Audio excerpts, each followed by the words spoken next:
Yeah, folks, Quill18 here, and welcome to our Saturday live stream, where we were once again taking on the end of the world in Disco Elysium. When will it end? I'm loving the game. I'm starting to feel a little weird about how long we're going on, but man, oh man, is it ever fantastic. Let's get main screen turned on. Hello, everybody. Hope everyone's had a lovely week. I've got myself some, it's just actually English breakfast tea that I've got in a cup. Which is great, because I actually didn't get around to make myself some coffee this morning, so I need a little bit of caffeination. Kind of a hectic morning. Her washing machine is broken, and it's super old, and repairing it was not going to have any value. So we've ordered a new one, just a cheapo, and it's supposed to be delivered on Tuesday. And the guy showed up today, this morning, about an hour before it's supposed to go live. So anyway, I had to shoo them away, but the whole thing like threw the morning off kilter. Yeah, it's not ready. I didn't have the old one disconnected or anything, which is really annoying. To be fair, you've been talking to literally everybody. Oh, in the game, yeah. No, I know we're being very completionist, doing all the things. Compared to Kiss for Luck, who has streamed fewer times and shorter times, and has, I think, gotten more done in the game. On the other hand, I've been having a lot of fun with it. So, yeah, we're back in Disco Elysium here. Yeah, MJ, I mean, I'm loving the run. This game is a masterpiece. Like, that's the thing. I don't want to not see everything. I'm sure there's going to be some, certainly at some point. And, you know, there's some in-game pressure, like, I'm a little bit worried about this whole end of the world coming and how serious they are about it. It is the end of our day here. I think it's still saying day 5, even though we're past midnight. It is 2 a.m. In fact, we stretched that out quite a bit. We are in our little room, and we did at the end of last stream go and lift the boards here. We'd gotten like a little thought bubble telling us that there was a loose floorboard ages ago when we first came in, but we weren't able to interact with it, I think because of the order we did things in. And we found a bullet. Apparently, I had to go and remind myself. But yeah, we found a bullet in the washerwoman's shack. This is part of an investigation looking for Ruby. So what we're going to do is we're going to go to sleep, and then we're going to talk to the washerwoman tomorrow morning to see what the deal is. Let's go to bed. The bed is comforting. See if we get a bit run down. Some more crazy cutscenage. The place feels almost like home now. Quiet and dignified around you. A new life by the seaside. You're incredibly tired. The darkness and warmth come fast. You're falling asleep. It's easier this time. Drifting off, your head has found a comfortable indent in the pillow. Is it the cool side of the pillow? Your legs and your torso feel like lead weights sinking to the bottom of the sea. Until they're suddenly light. This respite, you've earned it, brother. Bask in the darkness. Let it swallow you up and swivel you around while you forget everything you've managed to remember. Is this the last dream? No, this is the one before that. Oh, okay. We'll just keep cycling it for you if you don't mind. As long as we can. Spin it like black yarn. Enjoy it while it lasts. Thanks, Darkness. You're welcome, Harry boy. You earned it. Fall into a deep, uninterrupted sleep? That is After quite the blessing. centuries of darkness, the alarm rings. But what's this? You actually feel rested. There's no time to cuddle with your pillow, however, or as much as shiver from the cold. The world awaits. Go. Wow.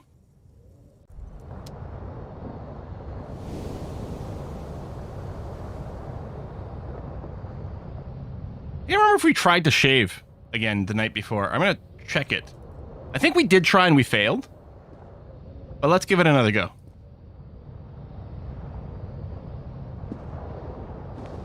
On the table. Yeah, it's locked. Okay. And I don't think we can... An old mirror hangs on Yeah, the we wall. can't try to stop making the expression either.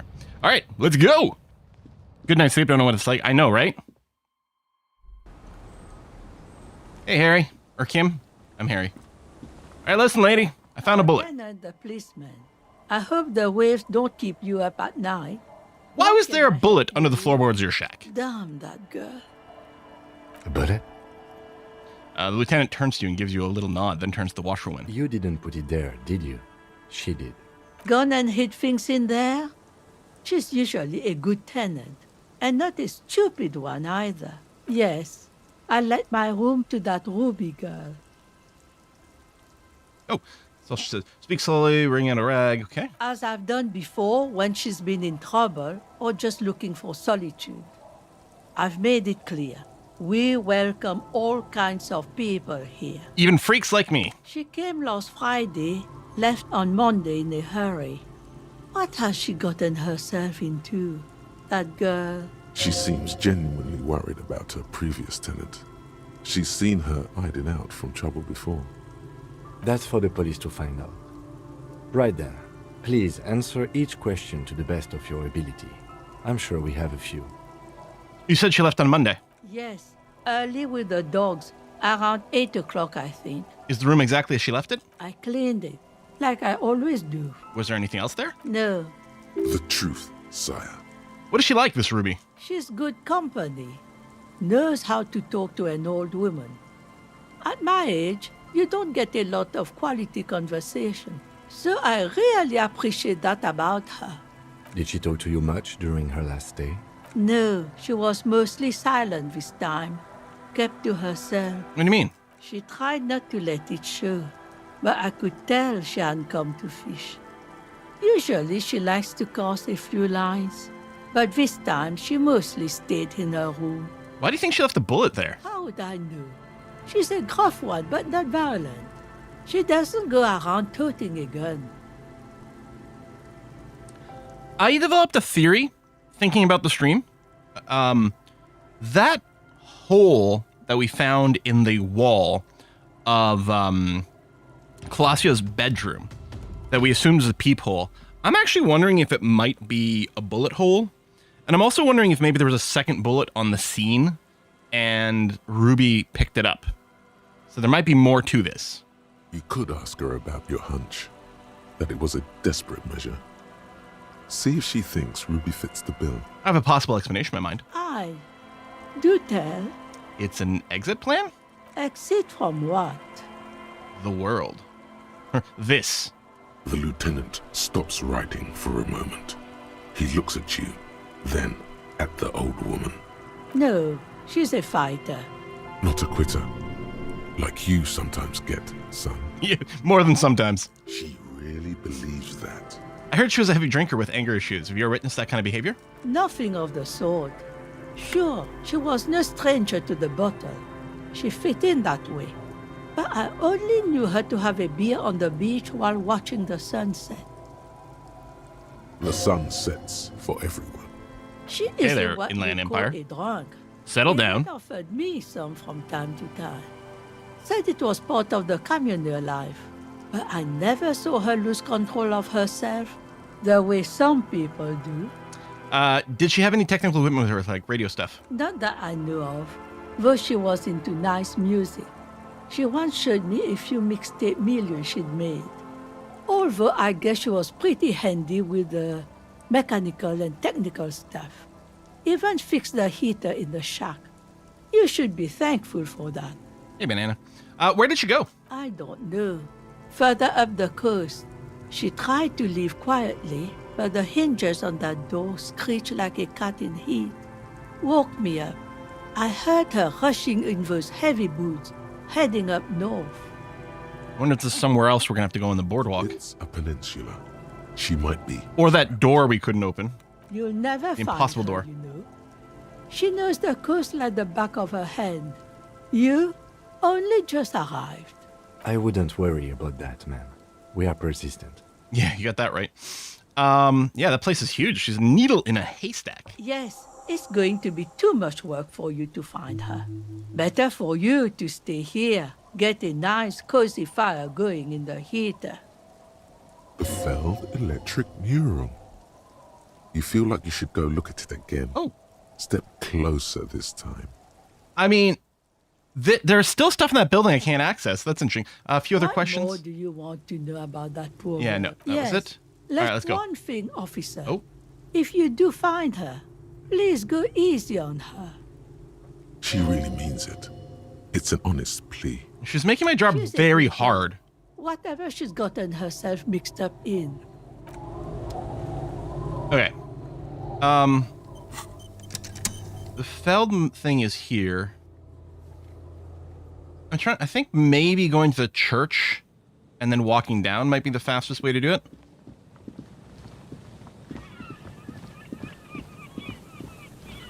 Oh wait, I have to go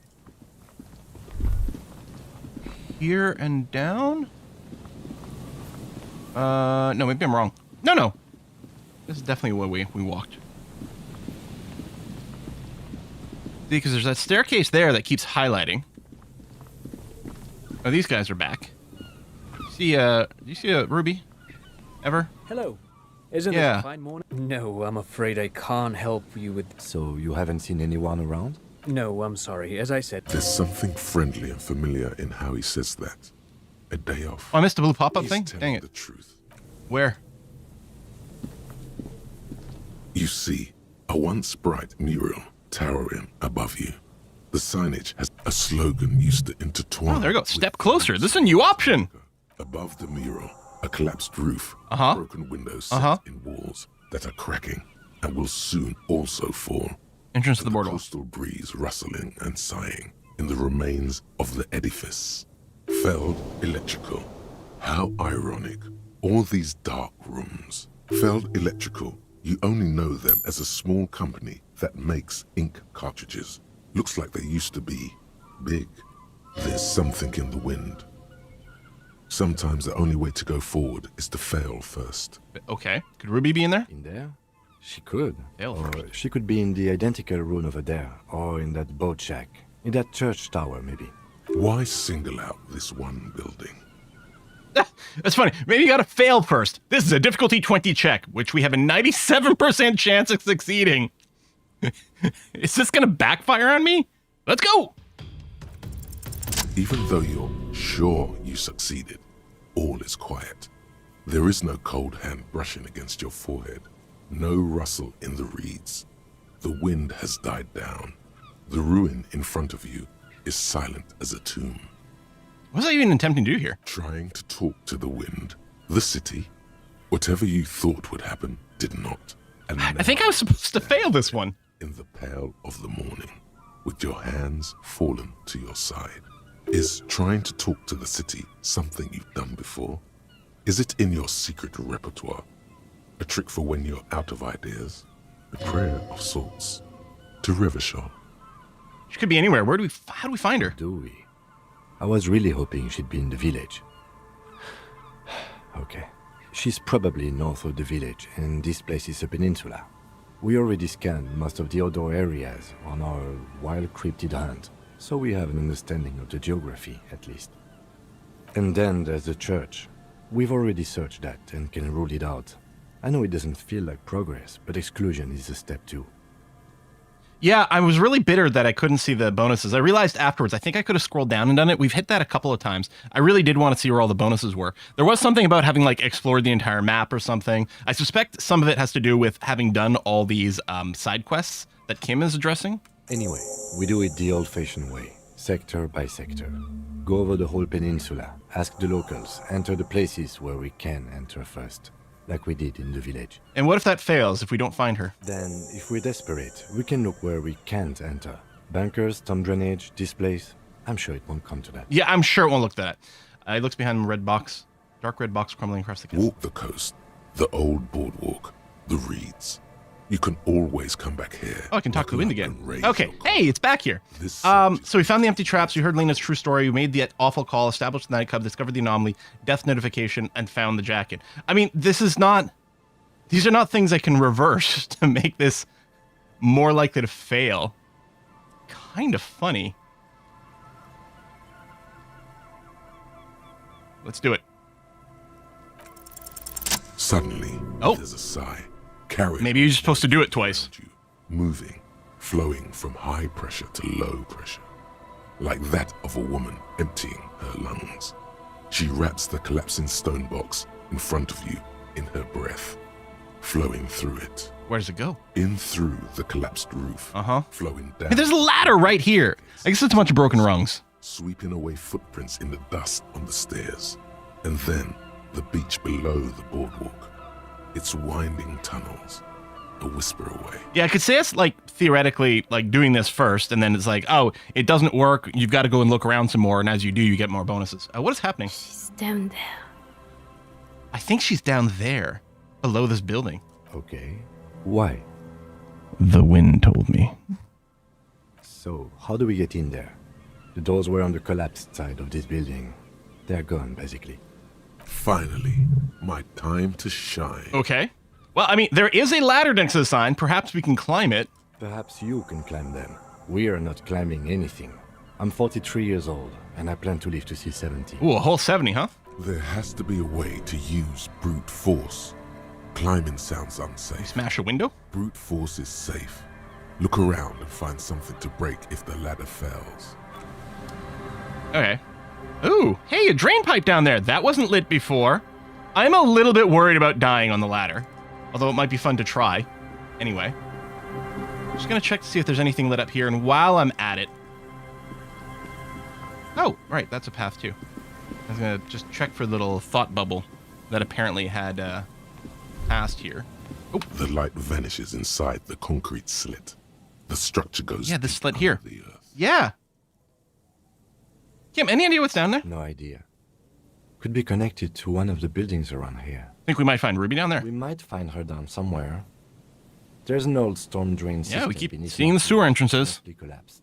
Revachol sewage system has been built and rebuilt 4 or 5 times now. In conclusion, she could be under any building. But not in there? I hope not. I'm gonna yell, "Ho!" into the slit. There's no echo. And no answer. What's in there? Maybe it's just a storm drain for the sewer. Oh, all right. Yeah, so that's definitely new. Just gonna check that there wasn't another one over here too, and I want to check that side of the building.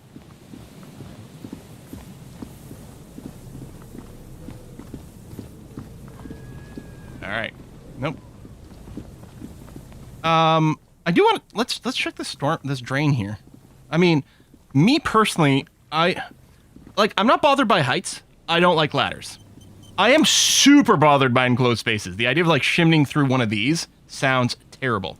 So we do have actually 3 skill points to spend, and we might use them to reroll some white checks strategically. An old pipe peeks out from beneath the rotten boards of the boardwalk. Could this be an alternative path into the fell building? Thanks, Safus.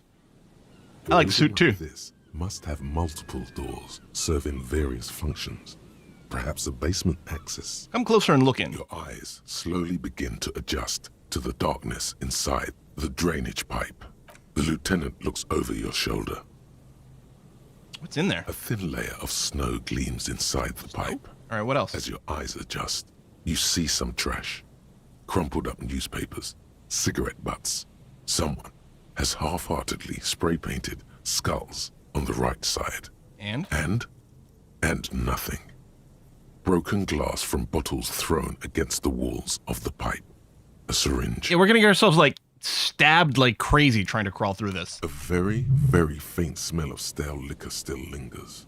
Or is it just your imagination? I mean, I'm not saying we're gonna do it, but could we get into the building through this pipe? Given that this isn't a martial arts thriller, it's highly unlikely, and not without risk to our health either. Yeah. However, the pipe suggests there may be an entrance to the basement around. Ooh. Push aside the reeds, looks And around. it's right here. A maintenance door. Well. It's jammed shut. The subtle approach isn't going to work on this one. Oh yeah. Big boy time. Big boy time. This needs you to put your back into it. Okay, one more door. Broke into Kuno's apartment, broke into the communist apartment. Hang on a second. I'm wondering if I can get a further bonus by having the super multi-tool in my hand. One more door. Did we... Okay, I have it sort of in the list, but we haven't actually researched it. But it's interesting that we still get the pluses for it. All right, let's try this again. The pipe. Nope. Apparently the crowbar doesn't matter. Rusted shut. Okay, we're going to try to pull this door open. Let's go! The metal doors are heavy, and the flaking One rust time. hurts your palms.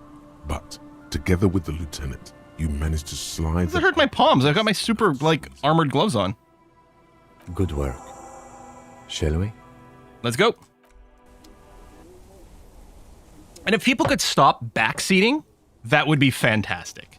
Remember, our goal here is to have a unique experience, not copy what everyone else does. Even if that means maybe missing something entertaining from time to time. Just take out your flashlight. Okie dokie. See, the game can backseat me. That's fine. This overturned table is covered in orange mildew, crawling with something. Oh, lovely. Go this way first. Old file folders in the cart, documents silvery with mold. Dripping water from a half-broken pipe here. Oh, beam the flashlight. A crevice in the wall. Little bunk beds. Stale fabric smell and dust. No one slept here in months, maybe years. Revolutionary propaganda on the bunk bed. Ancient flyers and brochures. The same slit window you saw from outside. This have been the killer's hideout. And this narrow window, the point of origin of the shot that killed the mercenary. I suspect that's unlikely, but let's peek out. Outside the window, desolation.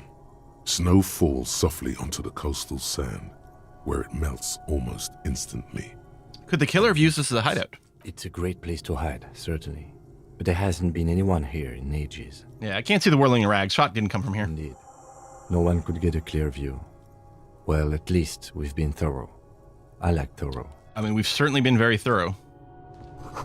These pots and plates are full of dust and spiderwebs. A mustachioed and mutton-chopped man, amateurishly depicted, gazes at you with sad eyes. The plaque reads, K. Mazov.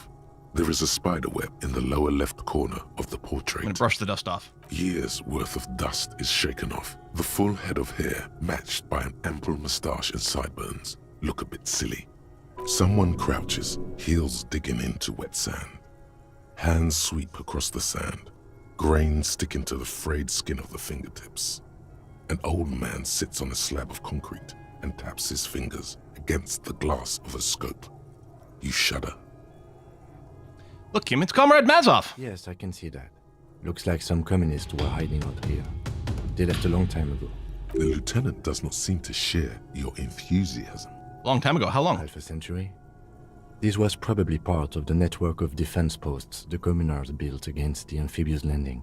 I think the purpose of this bunker was to produce propaganda. It would have had radio equipment back then, but that's all been looted. What's all the secret weapon cache and secret We bunkers? have found a lot of those lately. I guess what most people think of as history tends to linger in rundown neighborhoods. Martinez being what it is, no one has gone through the trouble of cleaning out the old bunkers. Maybe I should move in here. Seems cozy. I won't stand in your way, but only after we're through with this case. Could it be connected to the Mazov bus we found in the student's room? Millions of depictions of Mazov have been produced. Yeah. They're not all connected. Besides, that looked like some student. The youths always go for this kind of Could stuff. someone have stopped through here I recently? mean, like Ruby? No, I think we've stumbled on a piece of... All right. It's on the shelf. What?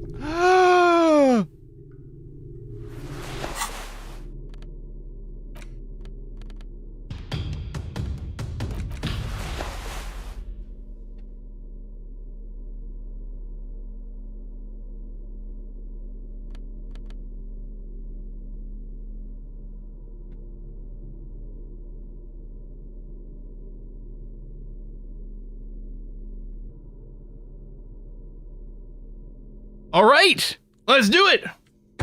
Communism intensifies. Woo! I really should dress him like I'm dressed, but there's nothing that perfectly matches, and I really do like this jacket a lot. I think it's awesome. This doesn't even give us a stat. Well, it's +1 to Mazovian socioeconomics. Ooh. This hat is so soft, Ooh. so warm. It wraps around your head, and your mind tingles with all manner of socio-economic theory. This is a Nushanka, right? Kraz Mazov would have worn this Yushenka. Mazov knew where to cook those thoughts. That's why it bears a Mazovian logo. Glory to the revolution, comrade. Whether you like it or not, Wearing this hat has made you more communist. I don't have... Oh, I guess I could put the ears down. Nah. I know, it would match, but... All right. Well, we were already pretty high on the communism track. But it doesn't matter. We have a new hat now.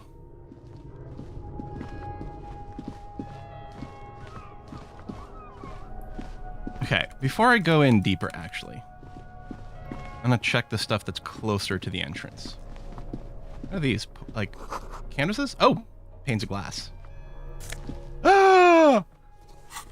A new jacket. Actually, I didn't actually click on the hat for the description. A new jacket with the Mazovian logo, a pair of deer antlers, and a silvery white front. Your ears feel cuddled and cared for by the estate.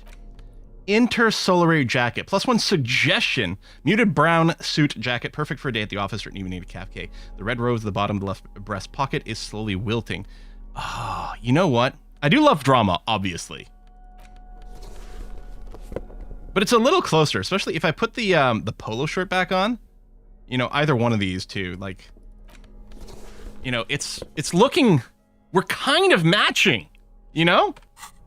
Excellent. I mean, obviously Harry is someone we should aspire to be like in every way.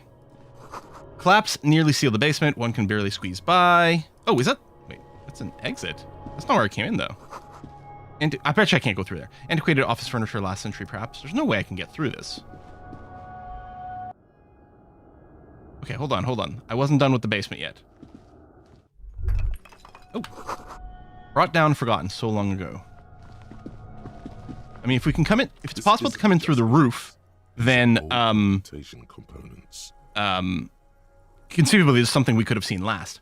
Oh, these are computer components? Yes. Filament memories, from the time when wires were cast in glass, slides with an inlaid nervous system. How did they do that and why? The how was a closely guarded secret, something that was locked in safes in human heads across the river where they were manufactured. As to why, your fingers don't know. The why is easy, because they hadn't come up with modern silicon-based systems yet. For vitreous cast filament memories, though, these seem incredibly advanced. Hey, Kim, look, old cybernetics. So it is. I think it is used to form a single system, slotted in the wall. This is all the remains of failed R&D? The rest of the building seems to have been picked clean. Could this have been part of the failed playback experiment? These? No. These are old filament memories. I hope you're not expecting to find... Yeah, wires cast in glass sounds like a nightmare to maintain. Sure, I mean, could you imagine if we were using some sort of, like, glass fiber to carry information and data these days? That would be a ridiculous concept. All you'll find here is pain. All I found anywhere is pain. That really is not specific there, Inland Empire. I mean, it's slightly different there, Mike, but... Boot prints in the sand. One of the souls appears more worn than the other. Damn, maybe it is down in the basement all along for this. There's something in the air. An unnatural buzzing. Tunnel collapse. You'll have to find another way around. Okay. That's fine. I don't want to go the other way around anyway. I mean, we'll definitely have to check out the rest of the building, obviously. It's getting louder. The buzzing sound. I mean, it sounds like a fan to me. There it is again, like a swarm of hornets buzzing under your scalp. A strange tingling you can almost...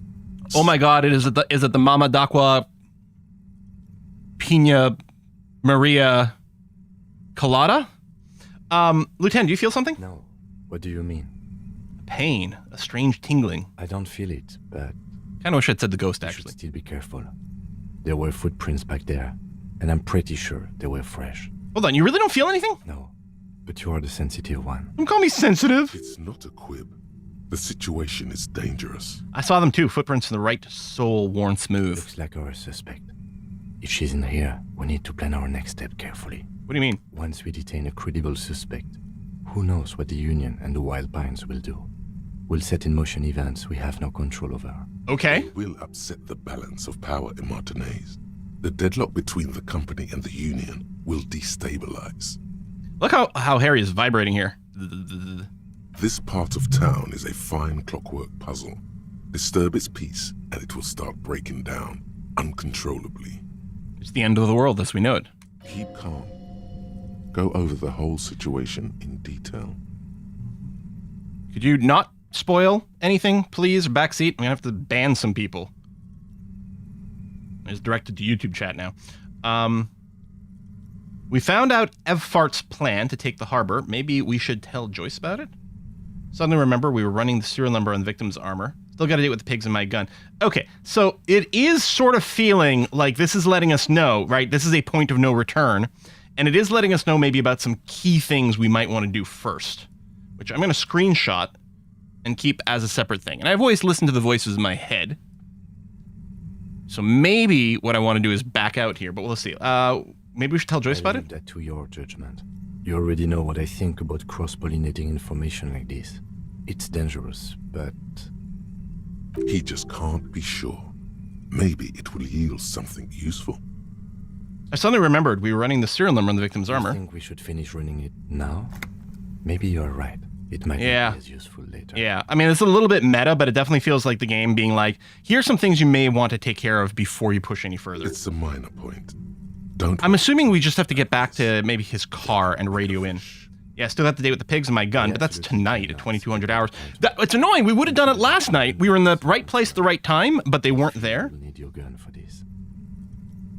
Yeah, I feel you need your gun for this. His hand rests on his holster. How bad do you think things get? We are not responsible for what we can't predict, are we? If you can't predict it, there's nothing. I think I see a cavern. Maybe more I subtle. wouldn't be so sure. You haven't exactly been sneaking. Or maybe not. Either way, once we go deeper, there will be no turning back. No turning back. Yeah, I'm pretty sure this is the game telling me, like, this is 100% going to progress some things. So my thought here... Oh, enter the cavern below the fell building when you're ready. Note, Union cryptozoology business might end when you do. Okay. Yeah, so we're gonna back off. I'm gonna take the stairs up. We're gonna explore the rest of this building, and then we're gonna see what else we can do. Oh, okay. I didn't mean to click on the UI. No, don't go to the stairs. There we go. Oh, there's a paper. Oh no, they're postcard. Oh, all right.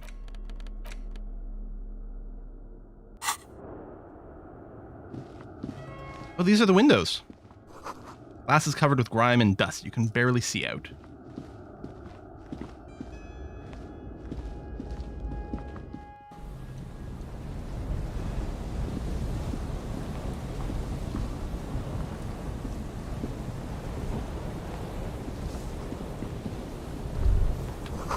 The gust of wind, the height feels dizzying.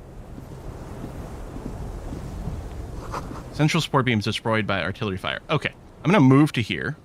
I suspect that... Oh wow, that ladder is whacked. I suspect if we had taken the ladder, we'd just end up here. Okay, so there's really nothing else about this building, is the sense that I'm getting.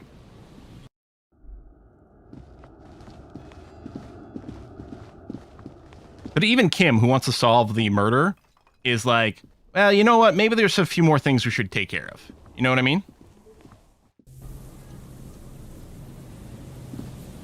Okay, so, Joyce, serial numbers. So if I come over here to the church, I should be oh, not quite fast travel yet.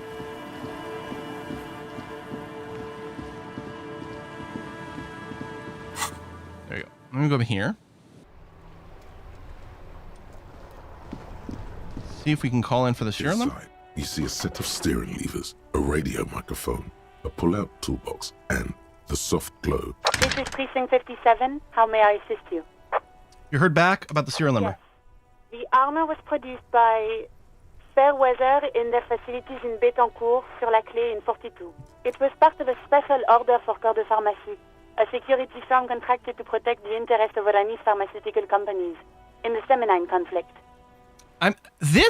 Isn't this the overlap with Classia's story with the pharmaceutical companies? So, it seems the So armor that's went to Seminine. a point there. That's where the paper trail ends, though. Even the firm has proven difficult to track. Corps de Pharmacie has been renamed several times over in the years since the armor was issued. Guessing one of its names is Krenel. Yes. That is the most recent name the ACP has been able to connect to the CBP. And the one before it was Downwell. I also have one called Sediment. but I think that might be a different contractor. No, they work with sediment. And somatosensor, it seems. All that during the last 9 years. These are all code names for the different agents, maybe, A too? suit of armor like this would have been manufactured with a particular person's physique in mind. You should ask for whom this suit was fitted. There must be a record of people who it was Yes, issued. but the ICP tends to be reluctant to share private sector records. I could try to talk them into it, though. This is a fun challenge for her, an opportunity to contribute beyond doing her job by rote. She'll gladly put in the extra effort for Team RCM. Yeah, thank you, officer. I really appreciate your efforts. Glad to help. Call back tomorrow. Hope Tomorrow? for you then. Oh my god. In the cabin, you see a set of sticks. I don't know that that's going to finish before the end of the game. I mean, I guess it could delay, because I have to get my gun at 2200. I guess I could spend some time today cleaning a few things up. I don't know if, like, talking to Joyce is, like, the capitalist path or whatever, but, you know, she's been very friendly and she's given us some good thought cabinet thoughts. So we're going to tell her that anyway. I would also still like to paint that wall. That sounds like fun. So, yeah, we might just wait until night for the gun lady and then go to the next day to progress here.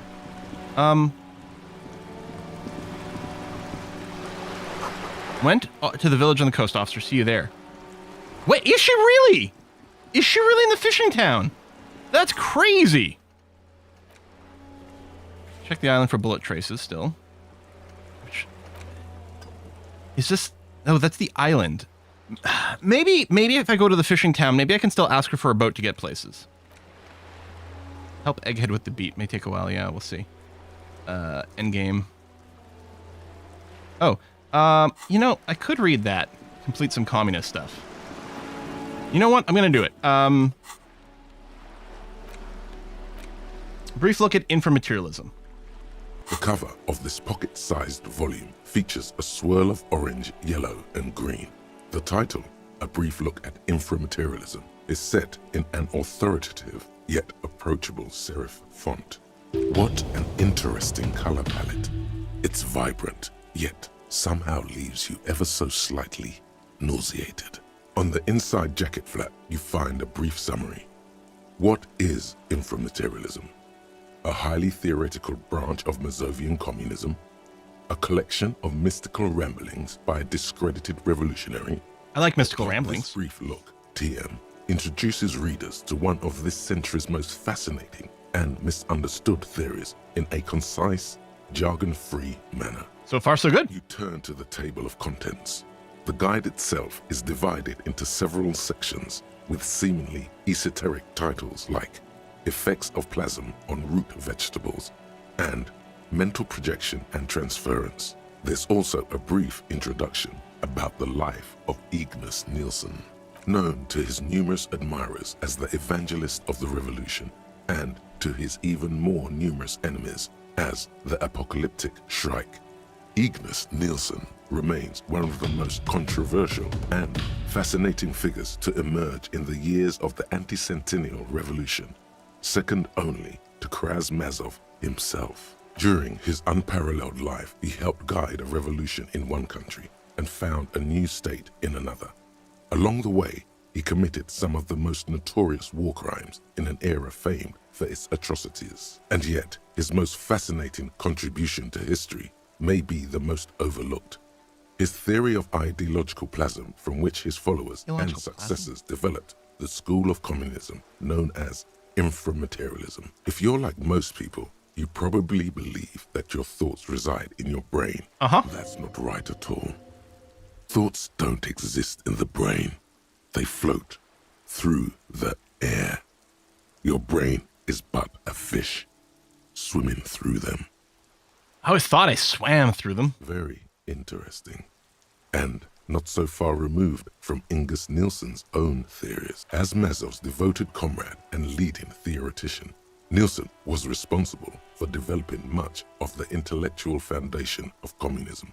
But his interests and speculations were famously wide-ranged. During his final years in exile, he produced, among other things, an early guide to homebrewing, Homebrewing.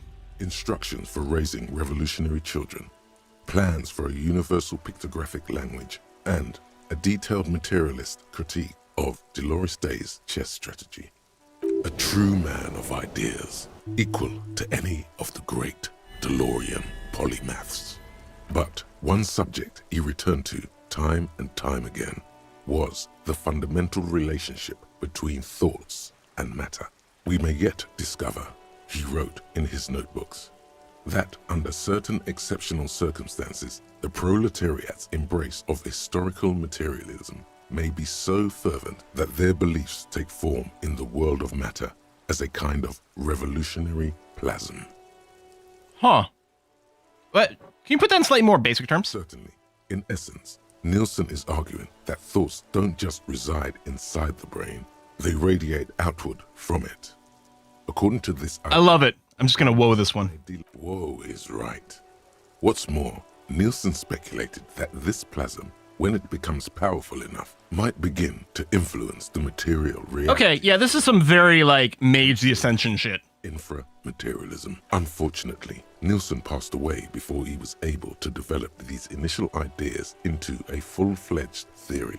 That work was left to subsequent generations of communist theorists. Building on Nielsen's basic insight, these theorists reached a startling conclusion that a sufficiently revolutionary state might begin to exhibit certain extra-physical effects based on the amount of plasm generated by Very cool. citizens. This isn't even his theory, it's his followers. Though certain particulars of the theory are commonly So, attributed these people are saying that if enough people just believe in communism, it will come true? to those, the actual theory is highly technical. But for the purposes of this, I like it. Let's go and convince people. that's a fine working definition of the concept. That's because this is absolute idiocy. Shush, logic. Not even worth engaging. Nobody likes you anyway. No. There's something here. You can feel it. Yeah, let's hear about this extra physical stuff. Inframaterialists divide the extra physical effects of the revolutionary state by the level of plasm required to achieve them. At the lowest, or first level, revolutionary plasm is believed to stimulate or invigorate matter without altering its essential properties. This sounds like the business with turnips. Precisely, though plasm does more than increase vegetable yields. It may also influence the physiology of revolutionaries themselves. It's also been postulated that plasm may account for the remarkably full and manly Okay, I'm happy I didn't shave. observed on many communist males. I'm gonna stroke my beard proudly. Of course, inframaterialists argue that revolutionary plasm may stimulate human physiology in other ways as well. In fact, reports from the revolutionary period claim that the most radically devoted communards were able to engage in vigorous intercourse for up to 8 hours at a time. The friction burns. At a certain point. My God. And they're not just talking about cuddling. They're saying vigorous. 8 hours? You're gonna strip it bare. 8 hours? There's no way. Yeah. Your equipment would be mashed to jelly. Hyperproductive vegetables and ultra-horny communards are fine. But this theory hasn't quite gotten strange enough for you. And on that note, It isn't gotten strange enough for you. gotten the general idea of inframaterialism. I think we were reading this for about an hour. On a basic conversation, at least. Ah. But if you'd like to go even deeper into some of the more speculative aspects of the theory, you could always read further. Of course you want to go deeper. Yes. What else are you here for? The book fits quite snugly into your Yeah, no, keep reading. Forward a few pages. Okay. When a community We'll try to go a little faster here. has a high degree of revolutionary fervor. Second level In effects, the yes. Second level, certain hyper-revolutionary individuals may even develop the ability to extend their thoughts into material. Does that mean communists can read minds? According to inframaterialist theory, This is like our SPD to call and our shivers revolutionary conditions, that is. Of course, one doesn't need to be a communist to and Inland Empire. to the thoughts of your brothers and sisters. Yeah, there you go. SPD to call, butting in. It's become something of a folk legend that during their final meeting, Nielsen and Mazov didn't speak a single word, preferring to sit in silence with their chamomile tea, Yeah, reading one another's thoughts. Strangely beautiful. One of the minor tragedies of the late revolutionary period is that few reliable accounts survive. Much of what we know of the communard's activities during this period come from memoirs and second-hand accounts, some only written down decades after the fact, and of dubious authenticity. Hey, Kim, you'd say that we share a pretty special relationship, right? I kind of want him to think I'm hitting on him. I suppose we do work quite well together. You and me, we're on the same wavelength. That's why we're always finishing each other's... Your words hang in the air as the lieutenant scribbles something in his notebook. At some point, he realizes you're waiting for him and looks up with a tightly knit brow. We don't finish each other's cigarettes. He wouldn't give me one. Sentences. The lieutenant looks at you evenly for a moment, then returns to his notebook. Kim, brah, you left me hanging there. Did I? My bad, detective. Won't happen again. As we were saying, it's generally believed that these effects are only exhibited by certain hyper-revolutionary individuals. Generally less than... All right, we got to get more hyper-revolutionary. ...revolutionary population. Because plasm has never been directly observed, the exact mechanism behind... But I got the hat, so that's bound to help. ...remains entirely speculative. In other words, there's no evidence that any of this mind-reading stuff is real. Why are you getting hung up on mechanisms? Open your mind's aperture Yes. just a little wider. You're so close to true understanding. Wait, if there's no evidence plasma exists, how can the theory be true? Most inframaterialists would argue that the inability of skeptics to detect plasm is simply evidence of their own... I love non-disprovable hypotheses. They're so much fun. Non-falsifiable. There you have it. A perfectly unfalsifiable loop. The theory is impossible to disprove on its own grounds. Meaning, it's hardly a theory at all. Shush, logic. No one likes you. This should be more than enough for a stimulating discussion. I mean, maybe we can meet with the communists again, but although getting the gun from the pigs is better. You must.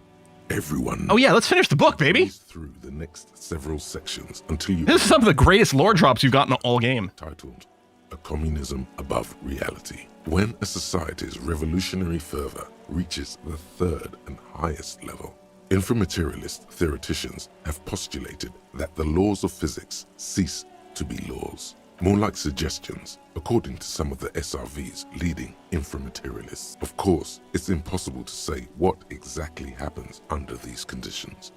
No known society has ever achieved the levels of revolutionary enthusiasm the theory seems to require. Some inframaterialists have even argued that it might require more plasm than humanity alone. At this point, I'm starting to feel like it's Scientology with multiple levels. Wait, there are non-human sources of plasma? In the SRV, there have been attempts to organize certain species of aquatic mammals, as well as a few of the higher corvids. Okay, dolphins and crows. But as of this writing, only human beings have demonstrated the intellectual capacity for revolutionary communism. Has anyone ever gotten close to reaching the third There level? are numerous stories from Samara involving bandits or fascist mercenaries being levitated by farmers from the most ideologically advanced communes. Of course, few of these incidents have ever been rigorously investigated or... So high difference in capital bends light, have a level of substitution turns physics into suggestion only. Makes sense. The form of these It all stories fits. also recalls several well-known Samaran folk tales. In particular, the one commonly known as Clever Oleg and the Flying Magistrate. Among known attempts to channel third-level capabilities, the most well-documented is the curious case of Coalition warship Debutante. Well, I gotta know what that's about. Concerns an interesting series of events that took place during the invasion of Revachol. As Coalition forces made landfall, a cadre of Nielsen's most fervent acolytes attempted to compress a Coalition-era static with their collective... Did it work? According to Communard law, these acolytes positioned themselves at the top of a redoubt just over the bay of Revachol. From that vantage, they proceeded to visualize pinching Coalition warship... I'm crushing your head. I'm crushing your head. Any fans of some extra physical material 90s Canadian skit comedy shows? The Kids in the Hall, which they get a revival a little while ago. Hey, why didn't they just get some high-power merc gear? The communards were notoriously under-equipped against the much better-funded coalition. In any event, it's doubtful even ceramic armor would have altered. The acolytes, along with the redoubt, were vaporized in an artillery strike before the... They just weren't quick enough. Otherwise, it would have worked.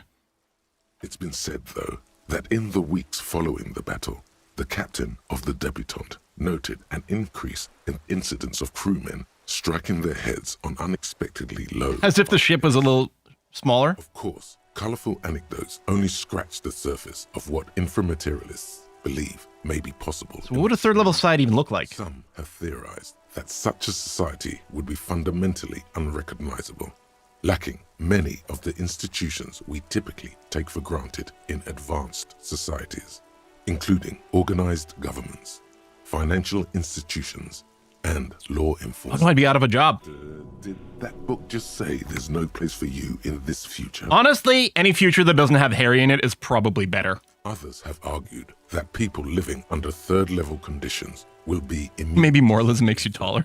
as hunger, Nice, Chamber. and mental illness. In some of his later writings, Nielsen himself speculated about the potential for an extra-physical architecture that disregards the laws of bourgeois physics and instead physics are bourgeois. the revolutionary faith of the people for structural integrity. Meaning the building step because people believe they'll stay up? Precisely. Nielsen observed that the financial system... This is like how, like, the orc military and, like, So why not? Warhammer 40k and stuff works. Orcs are literally just powerful psychics, and that's what makes all their ships and technology and weapons work, because they believe it works. On the following page, you come across a few black and white reproductions from Nielsen's Also own Kerbal spaceships. notebooks. One sketch depicts a government ministry shaped like a great inverted pyramid, a hectare in width at the top, balanced atop foundations the size of common apartments. Another depicts a leaning tower wrapped in a dramatic helix. The caption beneath it reads, "The Tower of History." Something about that tower looks awfully familiar. Could it be that's what the students were trying to recreate with the matchboxes? Yeah, but what if people stop believing the building In the flaps? corner of one They had it coming. produced notebook pages, you can make out the following words written in Science is a social Nielsen's construct. Yeah. slashing script. A state that has lost the faith of its people has forfeited the right to exist. Plausible or not, there's something beautiful about this idea. Is there any more? There is no more. You've reached the outer theoretical... We've read this book for an hour and a half in-game. and in less than 200 pages. If you'd like to read further, may we recommend a brief look at Occidental architecture? Maybe. I wonder if I can buy that one. I don't think I've got it. But I think have I read through all these books? Not entirely sure. But we probably do have to advance some time quite quickly today. Okay.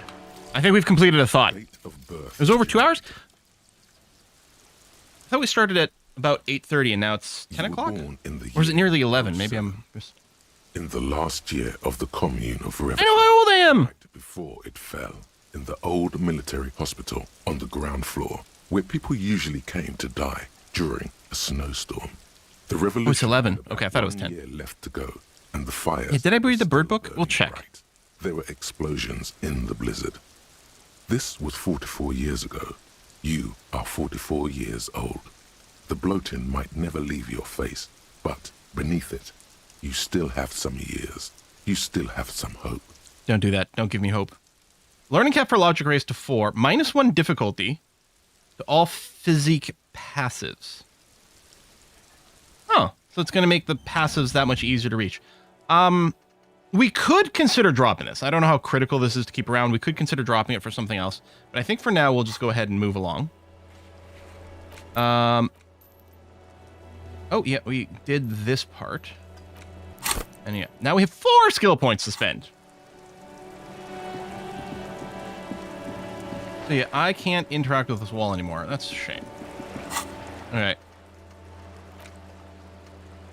Looking, working, firearm. Oh yeah, find the bird. You know what? Let's bird it up. I think I have the bird book.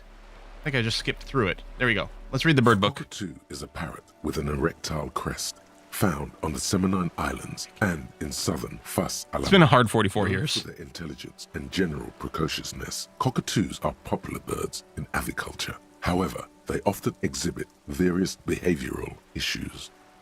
Like me. All right. This book talks about the delicate nature of twos, Twos. as well as introducing some of the most popular species among the bird enthusiasts. The funeral cockatoo, the major majestic cockatoo. Harry's younger than me, most too. common Like, bang bang oof. cockatoo. It's colorfully illustrated. All right, what's the problem with these birds? Where to even begin? All cockatoos are known for their needy natures. Yep, that tracks. Requiring attention for at least 2 full hours a day. Sure. They love to talk and have been described as lovable clowns who just don't know how to wrap up. Yeah, it would be nice to have someone to talk to when feeling lonely. Owners also report moodiness, loudness, and hostility as recurring issues. If left unsatisfied, cockatoos may scream non-stop, pluck their feathers, or become aggressive. Yeah, is this Twitch chat? All right, that's pretty bad. Anything It else? is not recommended to get a cockatoo if you're not able to cook them food. Cook them food? And give them the full They don't care eat that seeds they or some need. shit? These birds will never understand that you have a life of your own. There has to be something great about cockatoos as well. You're right. Cockatoos are magnificent creatures. They love to perform, cuddle, and show off, and will even scream for fun, often as loud as up to 135 decibels. That's incredibly loud. Ouch. That must hurt. Yeah. Not great for the neighbors. Performing? Yes, birdie. Drama. Read about the funeral cockatoo. This is a yellow-tailed black cockatoo.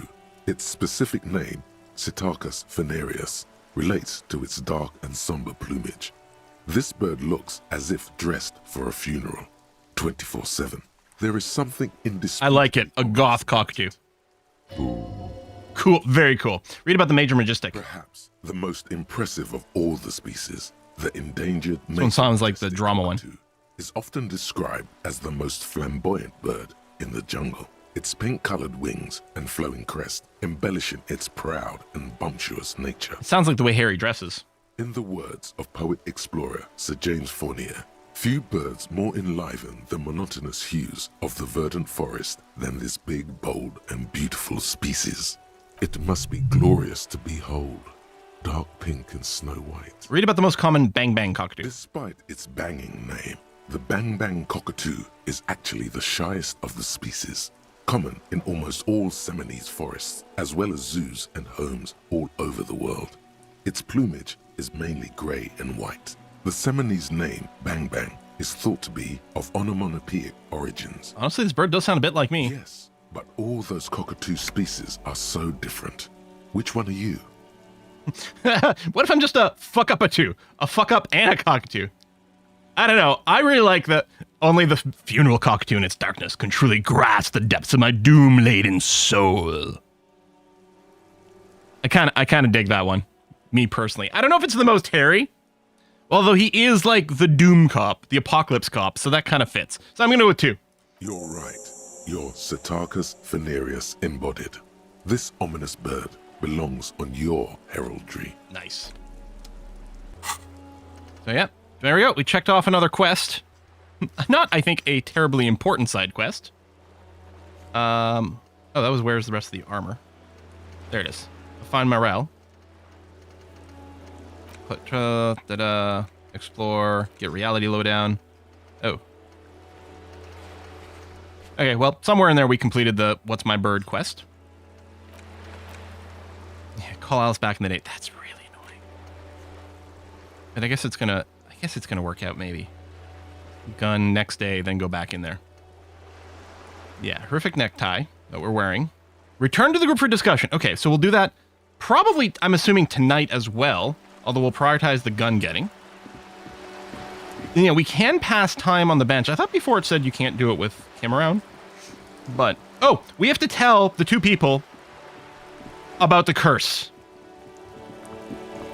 The lady in the bookstore, because it's going to be fun to mess with her head, and the dice maker, because we genuinely want to warn her.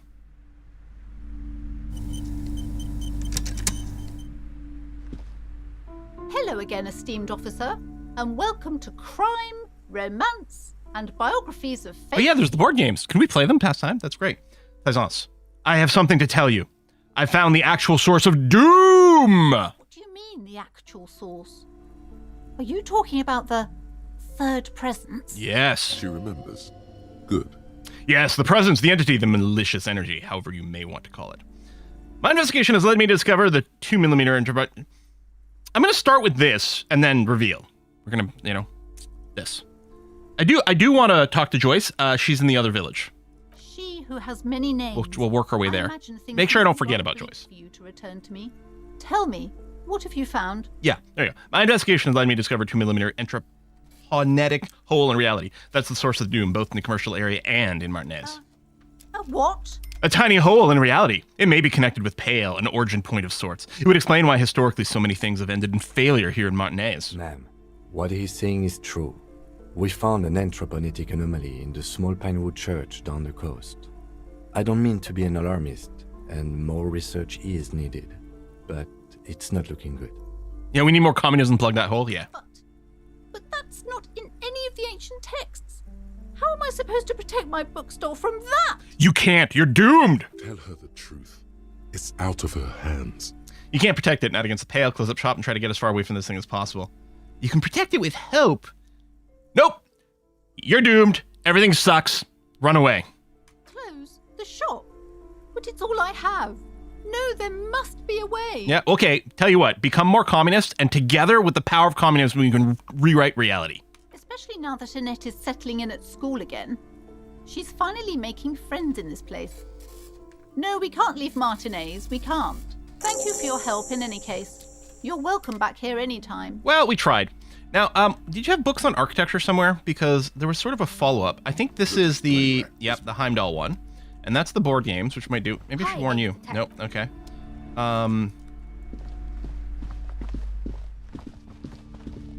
Already noon. That's crazy. Shelves filled to the brim. Okay, Dickens. Shelves full of biographies of... famous people. Yeah, I don't know if there's an architecture book. I think there might have just been a... Bookstore is not strictly about... No, okay. So that follow-up about the architecture book may have just been flavor. Or maybe there's somewhere else, but... At a glance, I don't see it. If I missed a shelf there. I did buy a few books last stream, you're right. And okay, we got the Map of Martinez. We got Handwritten Note from the Fridge. Medicinal Purposes of Pale, which we've done. La Fumée, which is the magazine which we've read. 16 Coldest Days of April. I think we read this one. I don't think we've read The Man from Heimdall and the Devil Woman. Yeah, we just read the primer. Cockatoos. I don't know if we read that. Oh wait, hold on. Oh right, this is the letters. Or the alphabet books. I don't know. Oh, there might have been some books in the pawn shop. Oh, that's interesting. I think it's this way. Did I get to the dice lady? Hello! Possibly one of my favorite characters in the entire game. Oh, it's you again. Are you looking for a die? Yeah, I think I found the actual source of the curse. You mean the curse that I'm spared of because I live outside its immediate reach? Yeah, about that. I'm listening.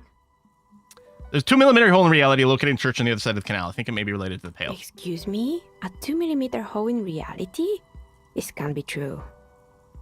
I'm afraid it is, ma'am. Sona Lukanen-Kill, the former lead programmer of Fortress Accident, made the discovery. Sona is involved in this? So it's even worse than I thought. It's not just the commercial area that's cursed, it's the entire world. That's right, the apocalypse is coming. She looks outside the window where daylight has filled the yard. It's what I've preached this whole time and no one listened. A curse is something superstitious, but a 2mm hole in reality? We all know what it means. It's pale. That's right. In any case, thank you for stopping by. It's good to have an answer, even if I can't claim to understand it fully. All right, that's it. I mean, we did our job. We warned people. It's interesting. It's like, it'll put the little dot here to say there's a thing has changed, but it doesn't like put the dot next to the actual subquest here for the completion to note, but all right. Yeah, offer figurines, determine the shot.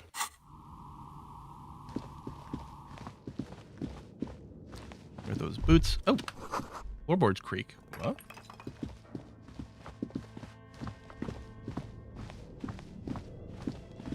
Hmm?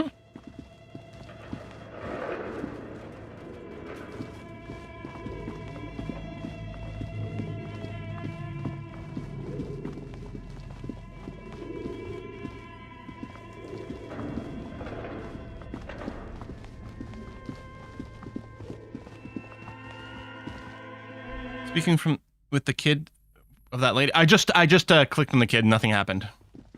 There didn't seem to be anything new. I mean, I guess I didn't click the option, but. Hi, Ace Detective. Oh no, yeah, it's just see you around. Bye. That's literally it. Okay, let's go down to the fishing village.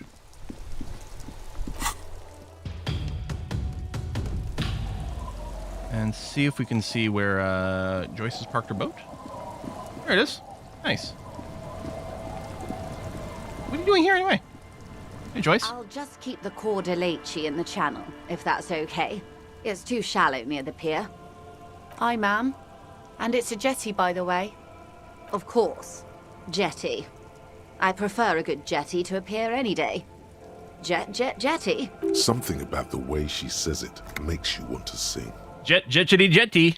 Oh, Jetty, oh, Jetty. Oh, Jetty. It's good to see you here, detectives. I only just arrived myself. What brings you here, madame? Nothing, really. I've had my eye on this jetty for weeks now, so I decided to investigate it personally. This cluster of buildings isn't on any of the official maps. That.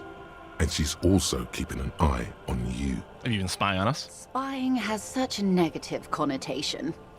I did track your progress along the coast, however, and decided I would be better able to assist you from here. Then there's the matter of that little scamp in old lady clothes. She threatened to paint the Cordeleche red. Like blood, you see. Well, I like it the way it is. So how do you like it here? How do I like it? Water drips down eaves of Eternite. The jetty below her feet creaks to the tune. The smell of salt and dog shit in the background. It's pornographically poor. The street has no name. All the men are dead or missing. And is that the carcass of a motor carriage over there? I wouldn't know anything about that. I'm surprised that woman hasn't put me to the sword yet. Maybe she will.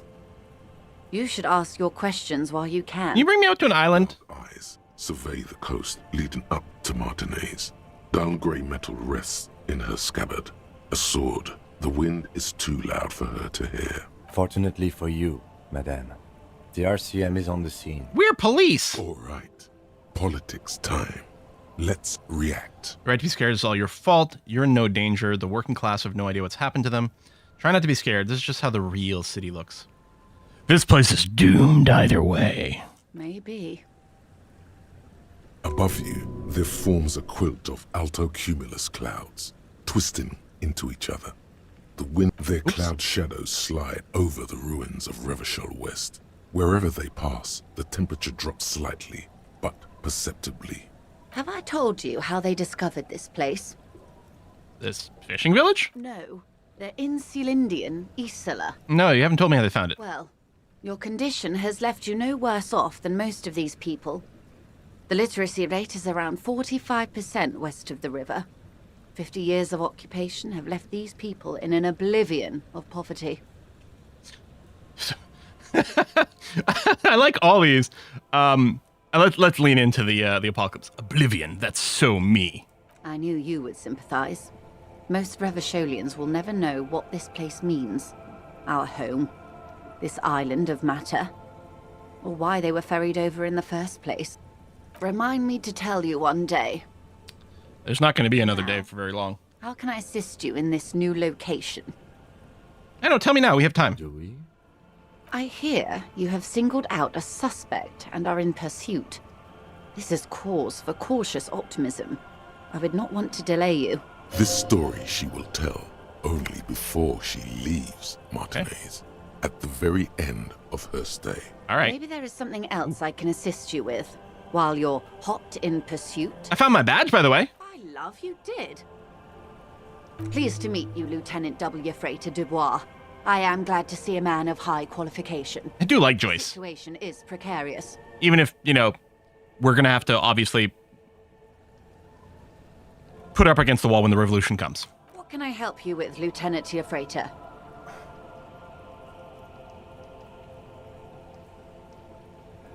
Thought maybe you'd be able to send me out to an island. But I don't really see an option that leads there. It's mostly about repeating some things that we've already seen. Had to have been of assistance. The little... Dealing with F-Fart again. She's not even asking you anything. It's so easy to just say.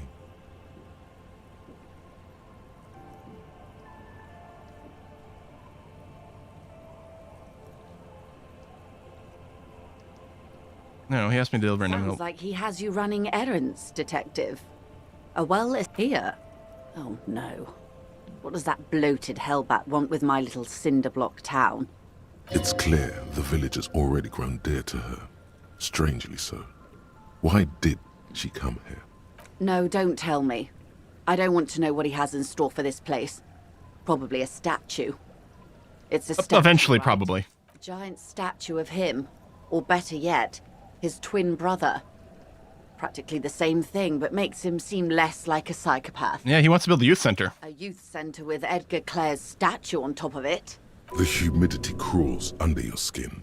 Your eyes track her gaze, past the nitpicker, toward the concrete square of the nameless village off the coast of Martinaise. Go ahead.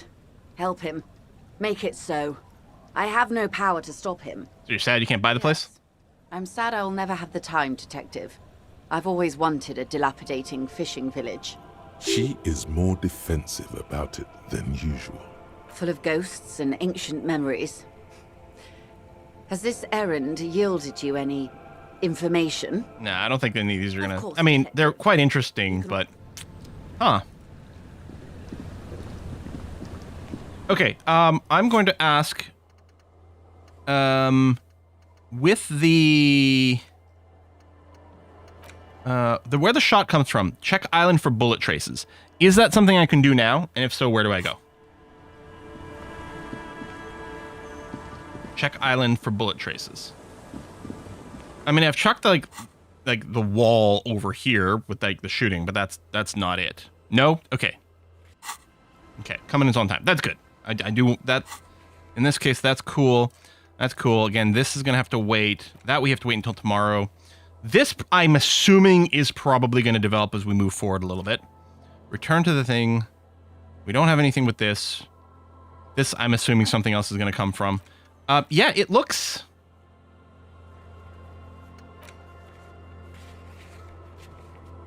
I don't have a paintbrush. Do I just wait until 2200 or do we just YOLO this? What could possibly go wrong? You know? What's my thing? It's serial number, which wait. Yeah, the gun thing. Alright, you know what? Let's just read some more books. So, I don't think I did this The Greatest Innocence by João Paulo Salomão Lopes de Fuego. Maybe I can talk to Cindy again. Browsing through but various chapters. She really wasn't keen on giving me the paintbrush last time because I was too good. The sprawl of names, dates, oh, yeah, we could play board places, events, historical. Most of it ends up as a twisted mass of facts inside your brain. You can do it. It'll be worth it. There's something here. Your educational survey is done. Did you catch any of that? No. Oh well. It's pop quiz time. Let's see. I like quizzes. Let's do it. That's the spirit. Here we go. Oof. Question 1. Who was the first innocence? Oh yeah.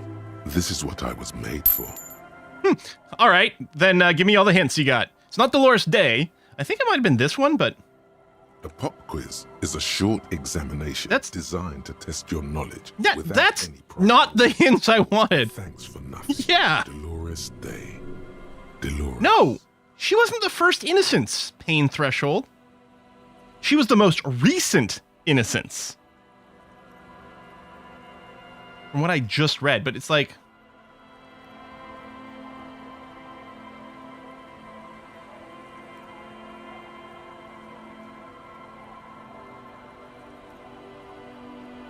Something I heard. Fuck it. Correct. Nothing much is known about him. It's not even clear that he was a he, but Franco Negro presumed as such and called him Pius. Yep. All right. Apparently I took in some of the lore. As a young man with molten gold pouring out of his mouth. All he spoke was gold. It said he invented God and equality of men before God. He also introduced the gold. Yeah, we do have skill points to unlock some white checks. That's a good point, too. People's love for Aurum. As the first innocence, he declared that there should be more of those like him. It is presumed his disciples were the beginning of the Holy Party, the founding party. Question 2. Who was the strongest innocence? Easy. Everybody knows the answer to this. You, me, anybody. Yeah, try again. I trust you got my back? An innocence is the highest category of historical personage. Interesting, but I thought you gave me the answer to the question. I can do better. Can you? Okay, so commonly an innocence does not enforce his or her power through military power. This is seen as unnecessary. The innocence wins because of damn Dolores.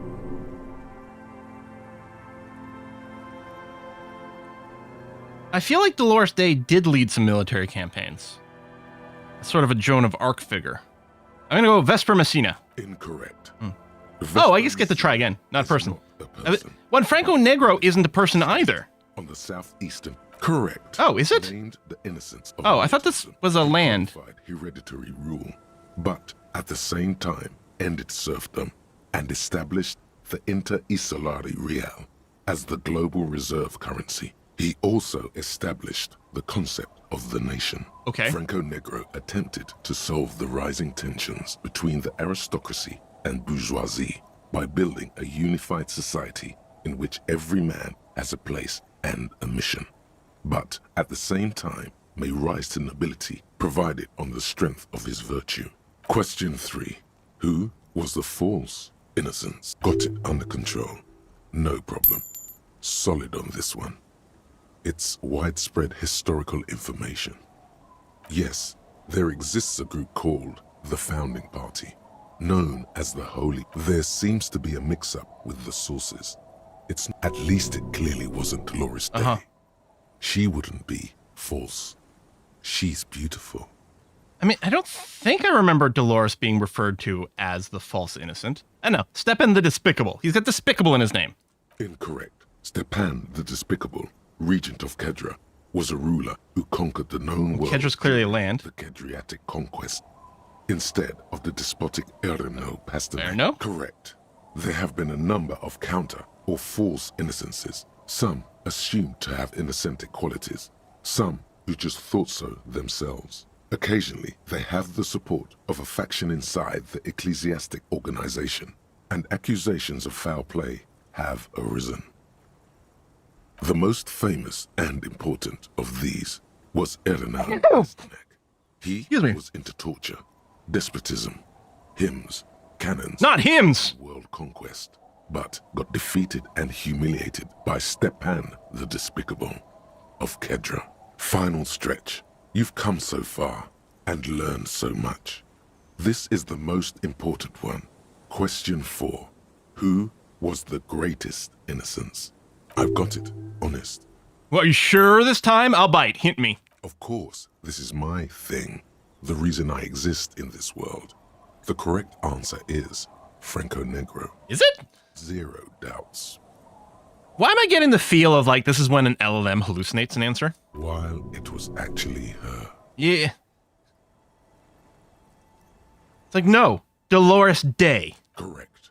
The Mesk might see Franco Negro as the father of nations, but as of this century, there's been a great shift in attitude. Dolores Day has so, become Encyclopedia is an unreliable narrator. Or yeah, an hallucinating LLM. Radical change to the whole fabric of the world. Everything from inter-isolary travel to the connected world to 3 consecutive scientific revolutions can be traced back to her. Every decade that passes, she seems less human somehow, and more beautiful. But I can't give her my figurines. And more beautiful. And more beautiful. Congratulations on finishing the test. The results and your subsequent grade have been calculated. You get a B. B? Good enough. Everyone Damn it. misses a few from time to time. You would have done better if you just dialed the Dolores Day down a bit. Damn you, arrogant book! What's going on with you? Thinks it's so smart. God damn. Okay. You are shouting at an inanimate object, like a real weirdo. No wonder you seem to have trouble with the right answers. Man, something's weird about this book. You should do something fun instead. Rock out. Forget about it. All right, well, I'll put the book away. So yeah, we didn't do The Man from Heimdall. I don't know The edges of the pages are worn and that it's smudged. as A lot of lore people droppy. have read about the Devil Woman's altercations with the Heimdall Man. Look at that The cover. jacket copy proclaims, Man from Heimdall returns in his most exciting adventure yet. After crashing into a strange jungle, cannibalistic natives abduct his only surviving comrade, Noble Tyribald. Before Man from Heimdall can mount a rescue, he is ambushed by a tribe of female warriors and taken to the ancient citadel of Cloud City, where a mysterious and wicked queen rules supreme. Will Man from Heimdall be able to escape his dire situation and find his missing friend? Yeah, I was gonna say, insert Futurama meme here. Time to flip through the book. Open the book to a random page. Man from Heimdall, wielding his two Zweihanders, is carving through a sea of savages, his visage fixed in grim determination. Now, I don't really know German, but I've played enough D&D through various editions that had extra supplements with extra weapons and stuff. Zweihander means two-hander, right? So he's wielding two two-handed swords, right? That's what's going on here? Very badass. His arms, whirling like windmills, are soaked with the blood of his enemies. Mangled corpses litter the battlefield. Good God, this is some retrograde stuff. When was this shit written? You flip to the copyright page. This book was written in 38. Oh shit, gritty and heroic. Berserker rage burns in his azure-hued eyes as he brings glory and honor to his long-lost Heimdall tribe. From the village of Heimdall, the ivory giant roars like an ice bear, and the winds of Gatla howl out his name. Give me more! From Heimdall rides on a gilded griffin, Gilded his Griffin. golden mane billowing in the breeze. Both Zweihanders sheathed on his back. He is off to war. Will he conquer his enemies? Onward! The steel muscles of Man from Heimdall gleam in the humid jungle air. Yet the man does not sweat. In meditation, his soul drifts in the frigid northlands he calls home. No, let's keep going. A passage reads, The man from Heimdall looks up, his eyes blue as the mountain lakes of his homeland. He rarely speaks, but now his voice booms in the darkened throne room. Do not try to sap my masculine essence, wicked temptress. Son, This makes me think of never succumb to your Dr. seductive Strangelove. wiles. You know, that masculine essence. They're trying to steal our vital essence. Thine spells are no match for purity and strength of will. Brothers of Heimdall, stand above the vices of flesh, for it is weak and corruptible, yet mine is forged in gore and strife. All right, so these guys are all incels. Uh-huh. Lidiana just laughs, a sultry and salacious sound. Well, I suppose not involuntary. I have grand plans for you, Man from Heimdall. She gestures her diabolical hand toward an array of potions and unguents. First, you shall please. I did read the Inframaterialist book. Yeah, we can change the reality of the world through communism, Muscle apparently. moves in the face of the man from Heimdall. Yet inside, there is turmoil. This goes against all he holds sacrosanct. I was hoping this would get better, but the writing's terrible and repetitive. What do you even know about literature? Have you ever read a book in your life? I mean, I've literally just read another book today. This is not just another book. It's Man from Heimdall. And Oh, I might have backed out of this. Oh well. And we're gonna commit. That's the way it goes. We decided not to finish the book because it was trash. All right. Samaran butter, box of sunglasses, sleeping dock worker, mirror. Oh, Egghead, we've got a godly interface. Do we? Or is that just related to an event that we've now sidestepped? Mirror, shelf of crime novels, wash basin, smoker on the balcony. Map wall. I think a bunch of these are done. This is, I think, this may have also been stealing a book here, actually. Measurehead, Joyce. I don't know. I don't even know if we've got some white checks to retry. I'm going to go to the church real quick. And I'm just going to talk to Egghead for a moment. This might result in some muting in the YouTube VOD. I'm just going to see if there was something here. Good morning, comrade! Yeah! Yeah! The audio onslaught can be tamed. Connect the dots. All right, let's try it. And we can always put some... Well, actually, I don't know if I can put more points in interfacing because it might be capped, but... Sidechain. Yes! Beat. Sidechain the beat. Listen, you can use the compressor to select between which track it's compressing. Either the auxiliary signal or the main input from the tape. Make it alternate between the signals. Okay. The compressor controls the gain based on the level of the signal on the aux sidechain input. It will allow maintaining a loud sound without peaks that fill up all the headspace. Okay, Egg, you need to start sidechaining it. Sidechaining it, you said? Yeah! He turns on the music, his hands moving deftly across the mixer, setting up. How can he turn on the music? Isn't his volume control literally glued to 11? Then he puts on his headphones and his eyes go wide. Wider than they've ever gone on drugs. He starts jumping up and down with bliss in total silence, still listening to his headphones. Hey, what did you do to Egghead, Cop Man? Did you break him? I'm not sure. Are you ready, pussy? Yeah! Noid straightens his back, ready for the beat. I was born ready, Egg. Oh. Oh. Oh. Oof. Okay. Headphone warning. Sorry.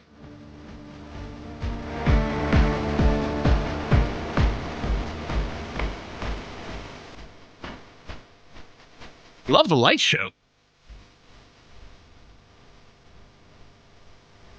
This is properly hardcore. Yeah. Hardcore to the max.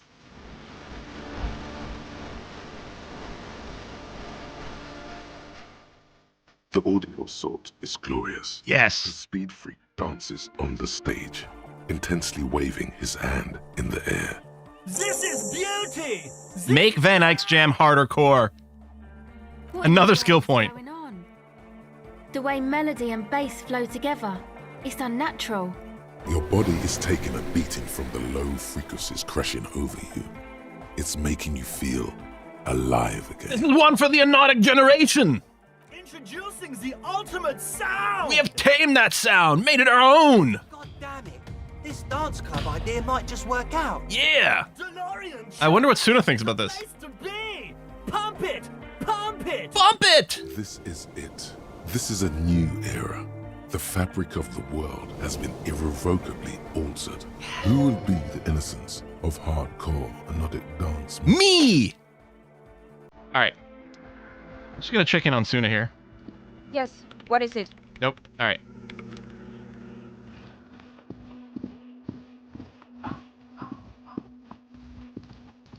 Welcome back. Oh, catch a silver bird. Oh, reaction stuff. Yeah, I think we're capped on reaction.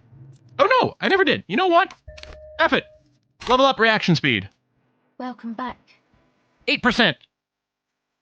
Oh, we could check the glass again. Good The point. silver bird has already flown away. Hang on. Let me check the glass here too. The mother of humanism. No, I can't give the figurine to her. That does seem to be a problem. I don't know. Only a strip. The mother of humanism.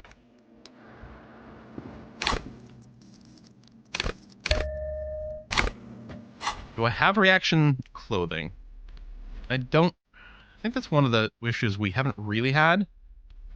I think mostly the big issues we had clothes with the negative reaction to start off with, which we've now cycled off of, I think. Let's see reaction in there. Yeah, I think it's something we really didn't have much of.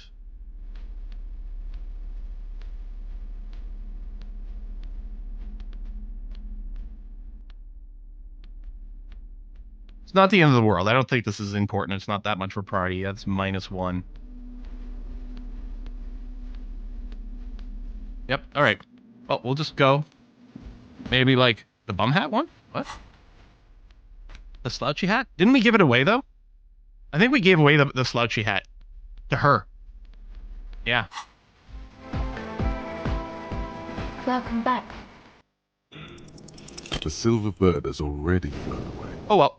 Alright. Snake eyes. Wow, that's pretty bad. Bum, bum, bum, bum, bum, bum. It's already 2 p.m. We're burning through this day.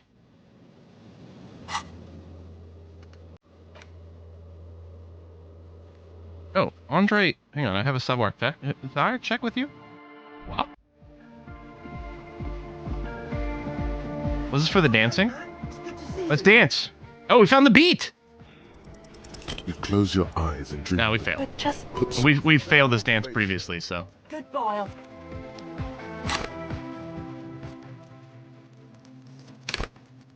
Fuck it. Let's go. Oh, hey, man. Dance. 28%. You close. Nope. Puts it salvation. I'm not gonna put another one. Okay. I might have been a clothed one, but. All right. So we gotta come here at like 10 o'clock at night. We also want to do the communist meeting again. I could go and get the board game and maybe kill time that way. And maybe I could try talking to, what's her face again? Cindy again.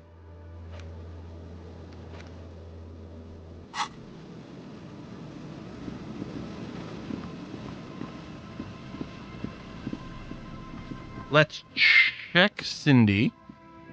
Yeah, while I'm there, we will check the communists again, because maybe they're still there. Maybe the time part of it was only for the first meeting.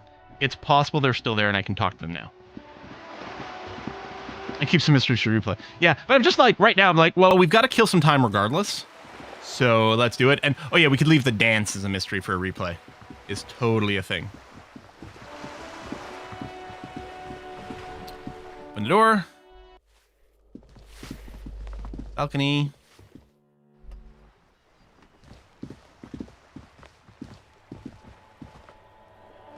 Hello again, officers. Got you cornered hand over the brush? No, I don't want to do that.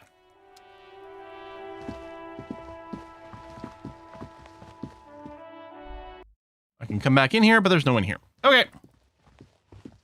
So that sorts that out.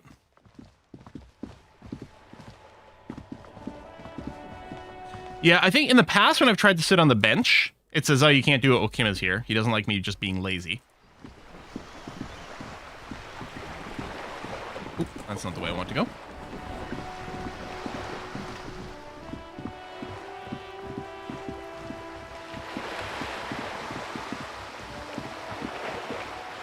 Well, we're getting our steps in. It's important. What was I coming over here to do?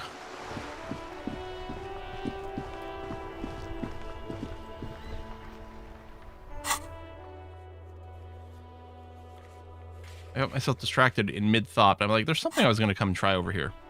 I guess try the bench. That's talking to him. That actually might have been the waiting bit. I guess I'll get a board game. Let's get the board game. I thought there was something else here I was going to do, but maybe I was just thinking of running this direction for the board.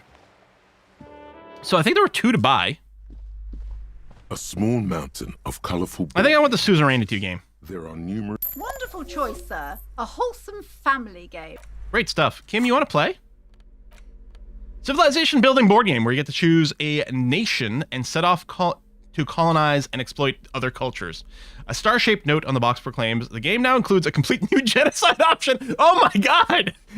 This is like the ProZD video of comparing board games. Ameritrash versus Eurotrash? No. Can't remember the way that's titled, but it was like American-style board game versus European-style board game. And it's like, the American one's like, all the dice, you're gonna roll, you're gonna do this.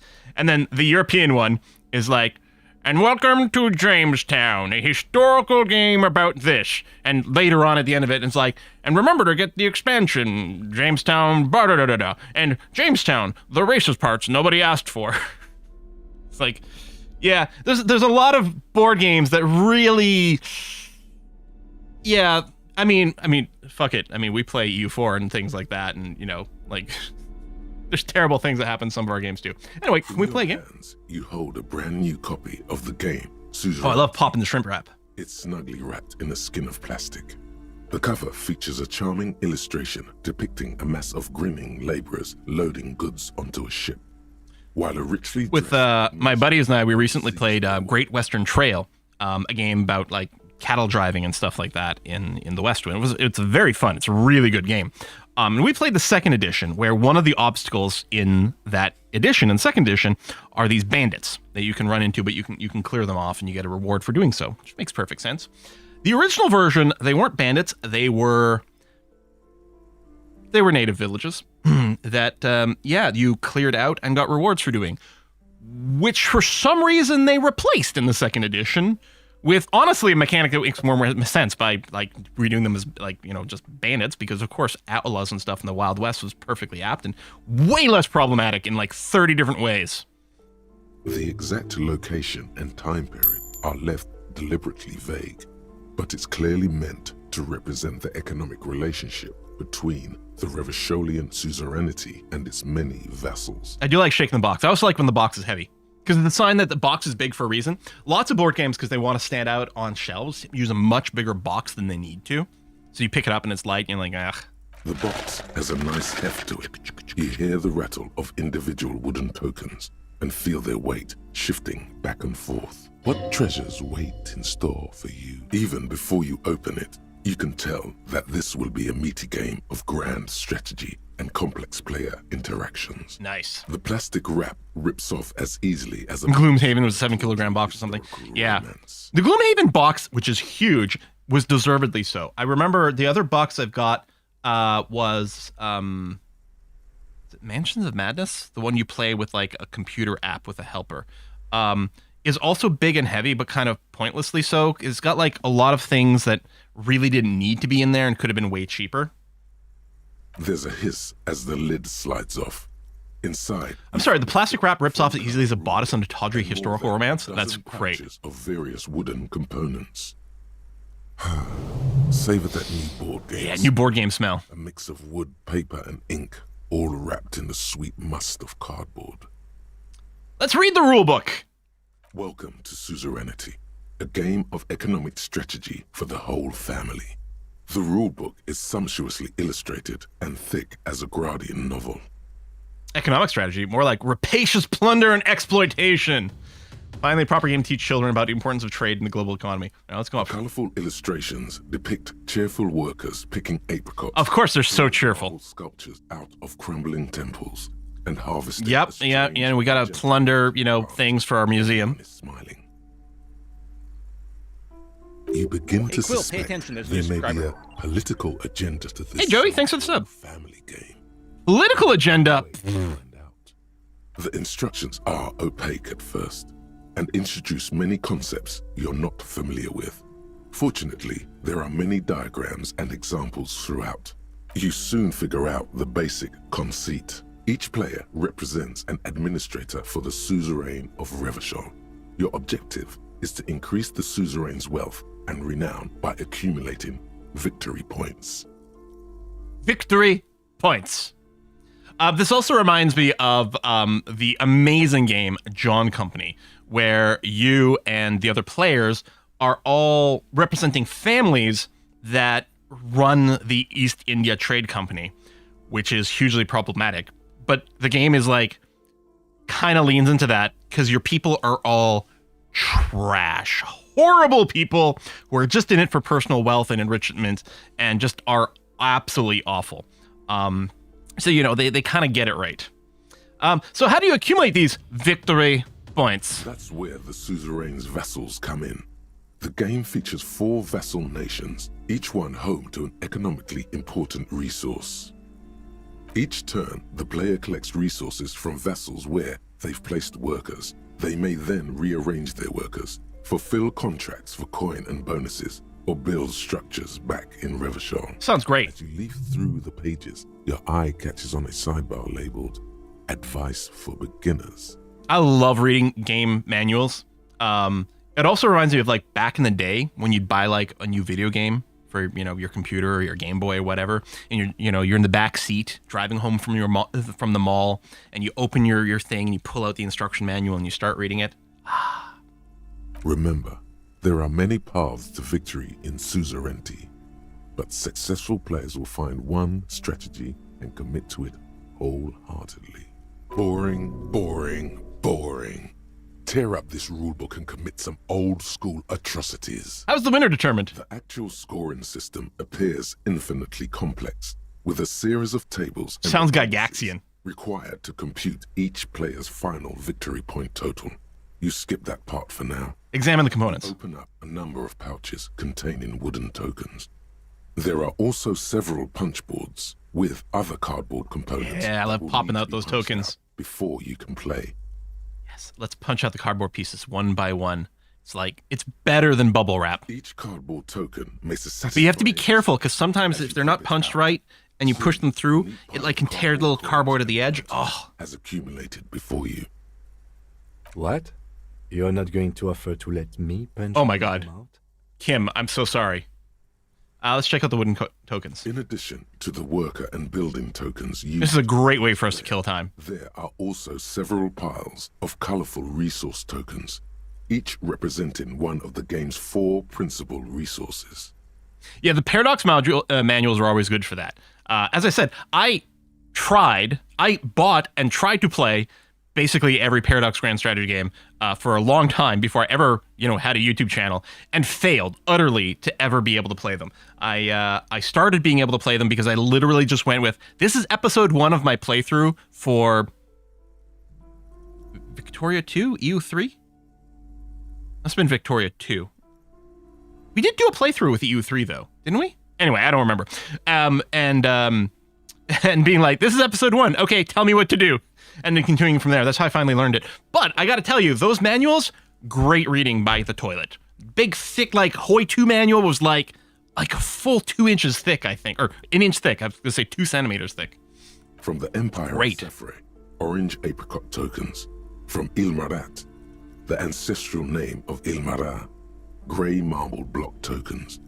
From the Seminine Islands, white sacks of sugar tokens. And from Supramuindi. Oh yeah, it's a purple cocaine in this setting. Magenta tokens for unprocessed cocaine leaves. Oh, those are nice. So I have the EU1 disc just somewhere within EU. I think I actually see it right now. I've owned all of them and couldn't play them. I tried and couldn't. Yeah, picks of sugar. Night, Kim. Let's put the components away. Hold the open game box. So Kim, you want to play? The lieutenant looks over the rulebook before he sees something that makes his eyes go wide. Holy shit.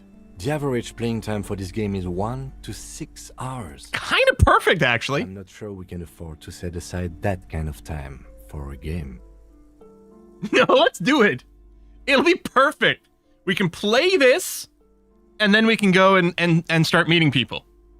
Right? Fuck yeah. Come on, Kim. Kim, you know you want to. Come on, Kim. Timothy. What is detective work if not an elaborate game? You need logical inference. Yeah, let's take a half a day from this murder investigation. All right, come on. It might help us think of more creative solutions to the case. I do feel like my thinking has become somewhat rigid. Maybe a little diversion to keep the mind limber is just what's in order. See? He's doing the hard work himself. All he needed was a little nudge. All right. You've convinced me. How do we play? I read the rules already. I'll show you. You explain the teach procedures to the lieutenant, who seems to be a quick study. You each take your bag. Yeah, we just sit on the floor and unfold the board between you. In the center is the crown of Revachon. Radiating outward are her colorful vessels, each one supplying some raw material desired by the suzerain. Apricots from Safre. Archaeological. Yeah, There's also a neat little log to keep track of your progress in case you need to put the game away. No, we play it one shot. The lieutenant goes first. He draws a contract card and moves several of his workers to the Safre territory of the board, and the others to the Seminine Islands. All right, detective. Your turn. You have a few options available to you. Will you try to fulfill contracts right away, or rearrange your workers to maximize production on future turns? Remember what the rulebook said. You'll want to choose a strategy early on and stay committed to it. Let's invest in the future. Let's rearrange our workers so that they're more optimal later on. Okay? Go for a late game boost. Let's do it. What? It's the very beginning of the game. Your workers haven't even done any work yet. Okay, that's not what I want. There's rearrange. All right. All right, let's make them work a little. That's more like it. You produce a handful of archaeological treasures and a smattering of other resources. Meanwhile, the lieutenant spends... I love how much detail we're getting from this board. ...one of his apricot tokens to complete his contract card. He is rewarded with 4 coins and a round wooden token that he places in the center of the board. That's a market. It's worth 2 victory points. Gonna do my first turn over. I think I messed up. Hey, why don't I get one of those? Don't worry. It was mostly just luck. You'll earn some points soon enough. I'm not sure what points are. Points are nothing. They don't exist. They're just an arbitrary convention that games use to reward or punish players for certain behaviors. I feel like we're getting a little meta again. Who came up with such a concept? Game designers, I imagine. Am I getting points right now? There are some paranoid types who believe the moral intern keeps detailed score sheets for everyone in the Real Belt. But that's obviously nonsense. Otherwise, no. There are no points, just your actions and the consequences of those actions. That's terrifying. That's just the way it is. Now, I believe it's your turn. Glancing over the board, you see several possible strategies.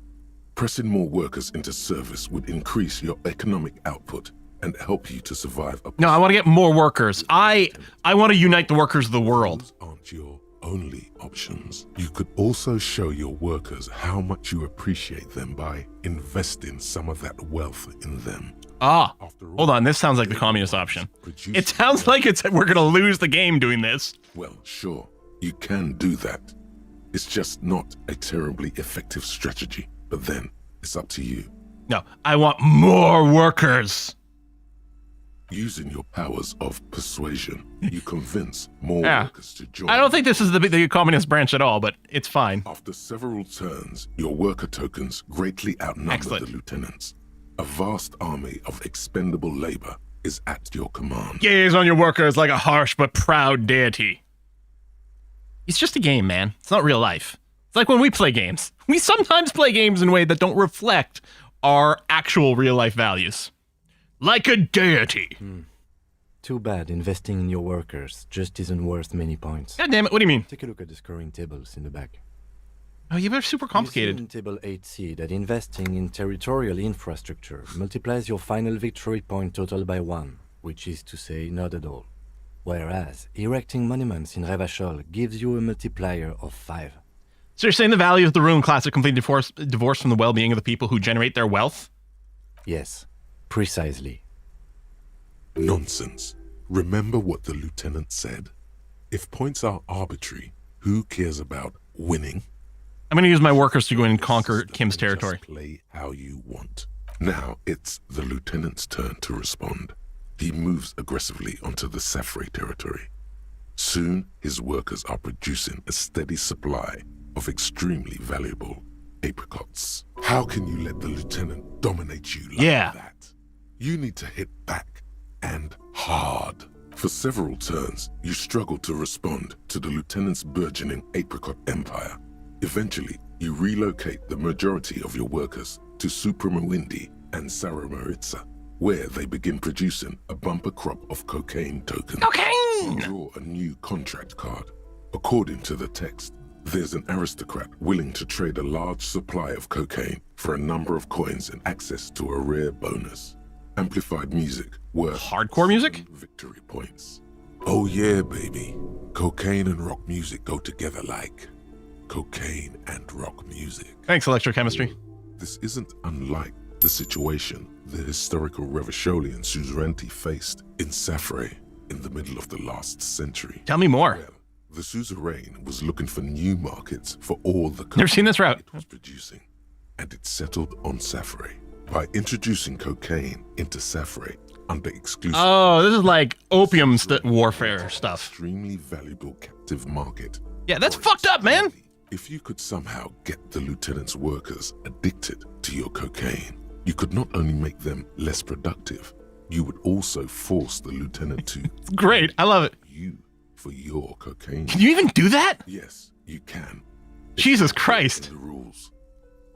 There is this insanely long time to play World War II strategic board game. I want to say, is it called like Campaign for Africa or something like that? Where it's like, you're literally going to take weeks to play through this campaign. And it's got like incredible amounts of minutia for all the rules, where like if you're playing the Italian, you need extra water so that your troops can boil their pasta. Campaign for North Africa. Like I've never played it. I've only known about this mythical board game for years. It's been around for a while. I think I read about it when back in university, so it's been some time. It's ridiculous. Also, Twilight Struggle, but it doesn't take weeks. No, I have Twilight Struggle. Twilight Struggle is great.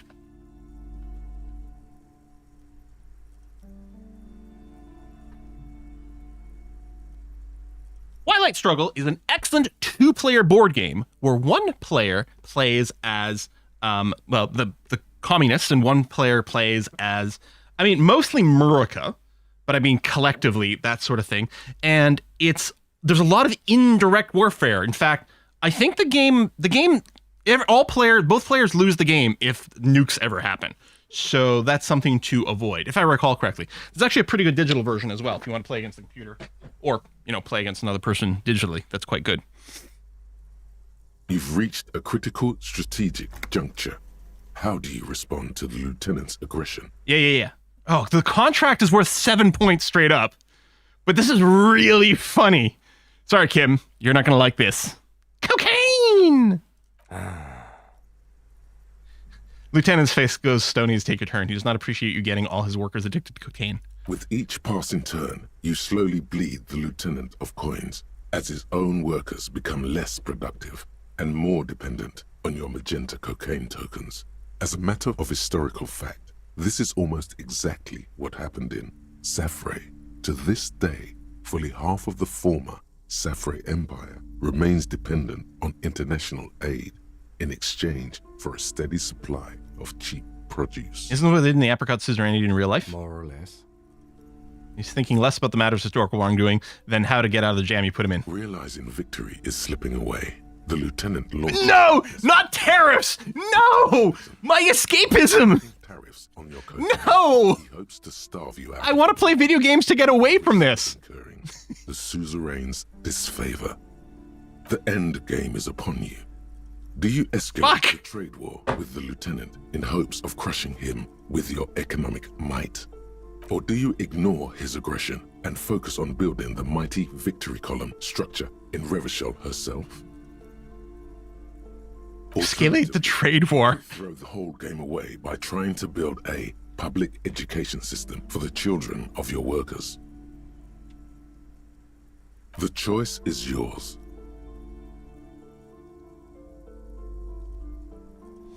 I don't want to play this game anymore. Jesus Christ. Should we just be like, fuck it.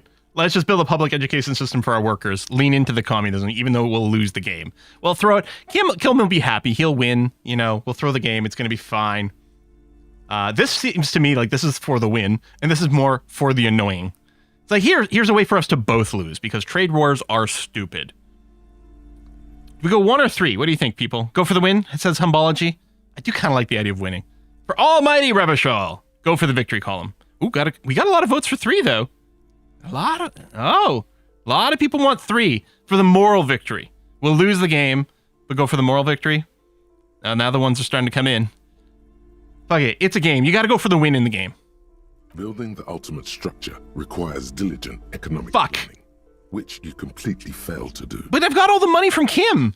Rather than build a glorious monument to Revachol's economic superiority, you have to settle for a handful of post offices. Okay, post offices are important. For the blind. A risky gambit, detective. This game is rigged. I guess I should have gone for more consistent strategy. Might have helped, yes. Now, let's tally up the scores. This does not take as long to play as I thought. Computing the final scores is almost a game unto itself. You each spend an I should have just gone with the worker thing. I should have gone with 3 and taken the moral victory. and struggling with basic addition and multiplication. After double, then triple checking your maths, you have your final score. 15 victory points. The suzerain will not be impressed. I've got 26 points. Well, I had fun. Don't be glum, detective. There's always next time. Figuratively, I mean. There's We can buy the other board game. time to play this game again. Now, let's clean up and get back to work. You hold the open game box before you. Alright, let's put it away. Alright. Well, darn. Revs must have played a lot of board games, yeah. Alright.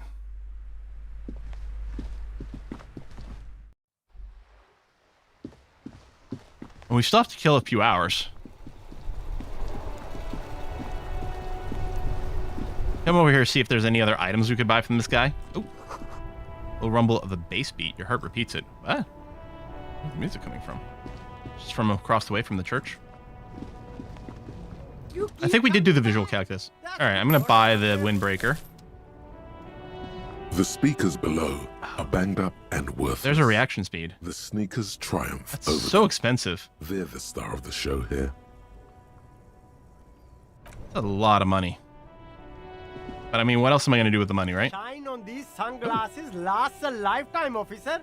Yeah, let's look for interesting sunglasses. Conceptualize. Yes! We're getting all the rolls. Interesting choice, officer. Very high culture. This is how a sea monster sees the world. You've become a sea monster, Harry. Giant, hidden, and strangely tender at heart. Alright, but these actually make your vision worse.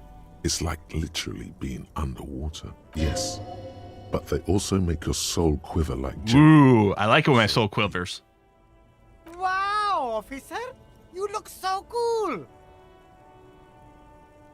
And they can be yours for a mere 3 real. My regular customers have passed them all up because they've got no taste. But you found them. Kim, what about these? The lieutenant tilts his head and steps back, eyes narrowed in a thorough examination. It's a case to him. You look like a musician. Like a blind musician. But you could do worse. I'll take those cool, deep blue glasses. A man who knows his style. Much respect. Yeah. Let's do it.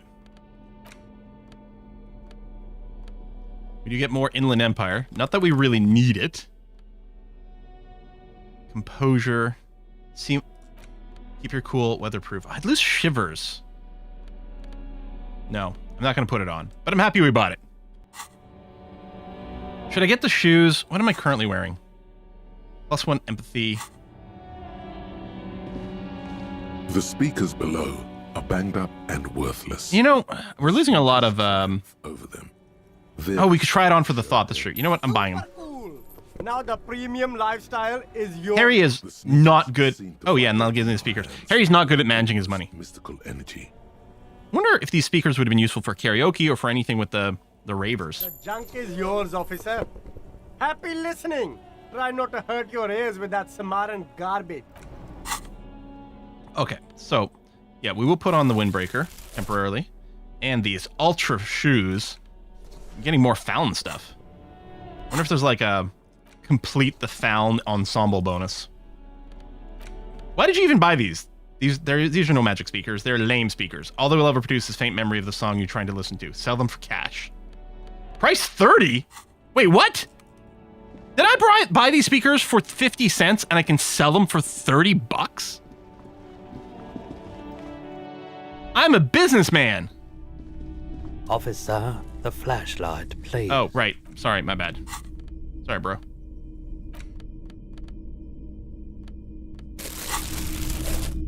Hello. Sure. Let me have a look.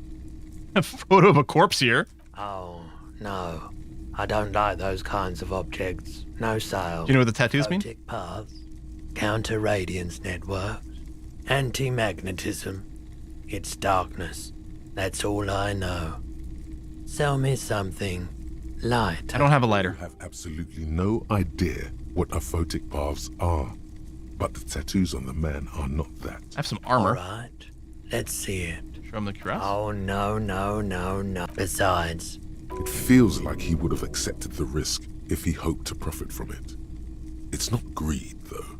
Yeah. He doesn't buy clothes. Anyway. All right. Anything else you're thinking? So I think I can sell this production schedule now. I feel like we're done with it. Yeah. Pawn these speakers. I might be able to rebuy them. Another time. Because I can buy more of these figurines and shit. Like I kind of. Rows of toys, big men on Franconet. a long. Oh, maybe okay. Which ones? This set of. I think their poverty has been exaggerated for effect. He seems to. Okay, no, there's nothing there. I don't think there's anything else to buy. Yeah, Roy. He reacts to the flashlight every time. All the. All right. No, there's nothing else here. I don't even know if we need more money. But we've got it now.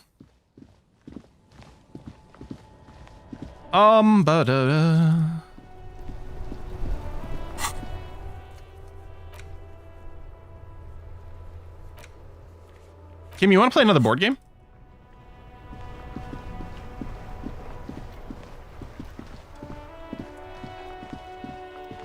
Maybe I'll win this one. Maybe I'll try hard. This one was more expensive, that's fine. All right, Whirl. Say so. High Pasternal Fantastic Popular board game, illustrated with bucolic vistas and featuring odd-looking humanoid creatures. 3rd edition mega setting supplement module and can't be played without the main game. What? Large letters on the front form a title. Is this an expansion? The colorful box is illustrated with bucolic vistas. The cover art also features odd-looking humanoids. Some short, some taller, some with pointy ears, others with ephemeral wings. Text underneath the title in smaller typeface reads, 3rd edition, Mega Setting Supplements Module. The side panel adds, a sword and sorcery adventure board game with new maps and miniatures. Check the box. Mysterious things rattle inside. Ooh, dice. What could they be? Dice? Plastic miniatures? A fantastical alternate world full of magic and wonder? None of that witless man from Hyundai, fascist dross, hidden behind faux realistic allegory. Ural is no cliche-ridden apologia for colonial violence. Ural is pure imagination. Good. Yes, the Wirral setting is known for its complicated system of political alignments. But if you're not into that, you can just hack your way through dungeons in search of loot. That's what most people do. Look at the back. A blurb on the back reads, tired of the tedium and toil of modern life? Oh, you know I am. Escape to Wirral. Leave behind Isolas and nations with their petty squabbles. Discard electricity, magnets, and boring technological widgets. Succumb to a world of high pasternal fantastique. Unleash your imagination and create an adventure of endless possibilities. Discover the terrible secret threatening Wirral. Can your band of adventurers save the world? Yes, we're ready to take on this challenge. Exactly. That's the spirit. All you have to do is read an intricate rulebook. Sounds great. Study an assortment of maps. Love it. Fold the illustrated game board. There's a game board? And start rolling dice. In no time, you could be romping through grasslands with low-level characters, hunted by Iskala riders, or battling unspeakable monsters in endless dungeons fraught with danger and despair. Conjuring up forceful magics to aid your quest. Don't forget heated arguments escalating to physical confrontation with your friends. Yeah, but they're playing it wrong. Beer. Lots of beer. And most importantly, never forget to rage quit if the dice I'm good at that part. Open the box. You pry open the box. Inside you find a folded up map, a small booklet, a 24-sided die, and a little plastic figurine. A reprint of a crude hand-drawn map. I don't think we get to play this one, so I don't think it's going to kill that much time. Lands of Wirral. The map features both small villages and mid-sized towns with odd names, in addition to meadows, forests, hills, lakes, and seas. Yeah, stupid non-platonic solid. Names. It doesn't seem to correspond with anything you've seen thus far. It's not a very helpful map. A quick guide to the magical races of Wirral. Create your own hero, choosing from any of these completely unique and fantastical. D10's also not a platonic solid, so it's not like it's perfect. The options are in order of importance. The Welkin, The Tweog, the humans, the fairy folk, and the pygmies. Yeah, all the standard D&D dice, D4, D6, D8, D10, D12, D20, all of them are platonic solids except for the D10.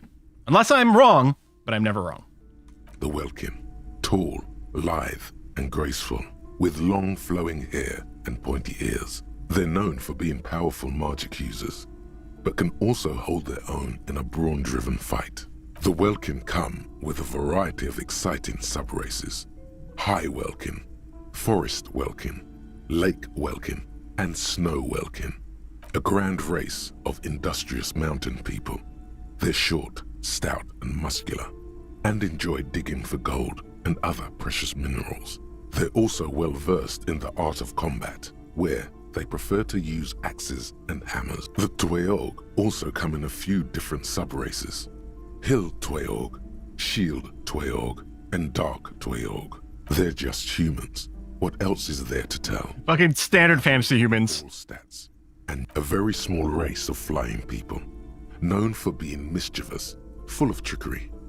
They often lure people into their magical traps. There are no sub-races. Oh, no Seelie versus Unseelie? The least popular of the Wirral races, the Pygmies, are short, rotund, and dim-witted. Pygmies live in small villages made of shoddy wooden dwellings. They spend most of their days tilling the earth and smoking their pipes.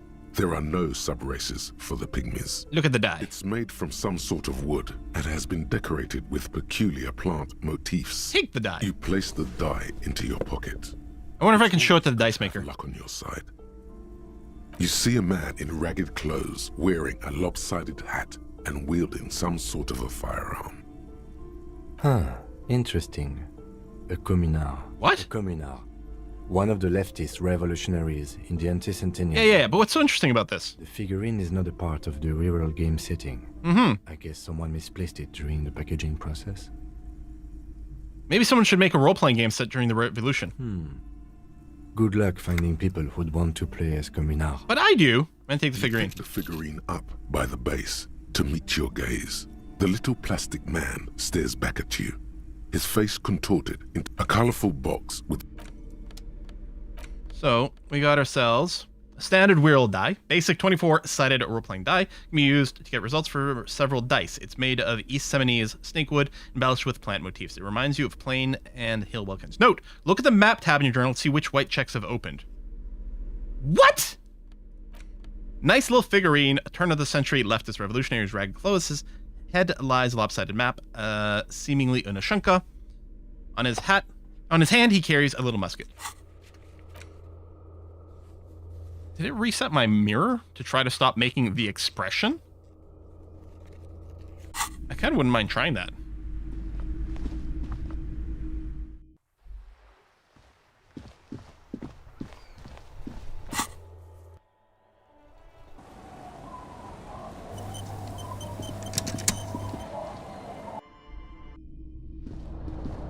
Not shave. On the wall.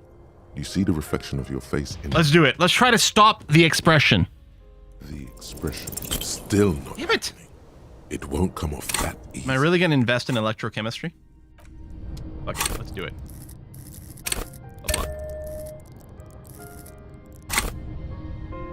An old mirror hangs on the wall. You see the... It's like something snaps All right, in you. let's do this. A nerve ending. A thought. A sadness. Yeah, I don't remember how platonic solids are defined. It has to do with, like, each side... God knows how long. Each face has the same number of vertices, but each vertice has the same number of connections. It's something like that. And yeah, there's just a limited number.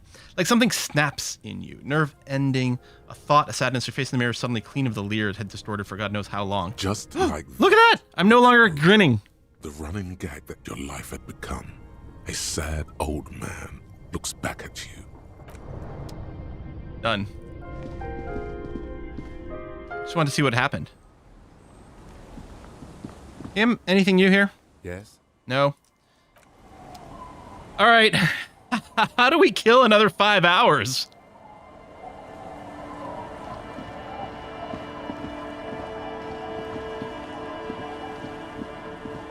I don't even think there's a bench for me to sit on.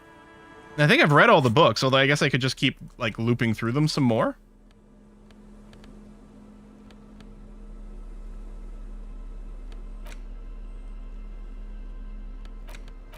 You want to play another game, Kim? Suzerainty I got you this time. You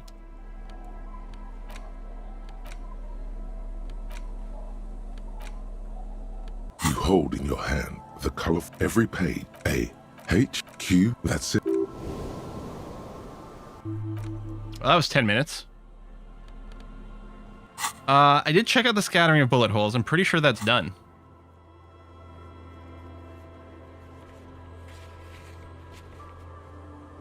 Oh, no, hold on. It is still there. I thought I'd done that.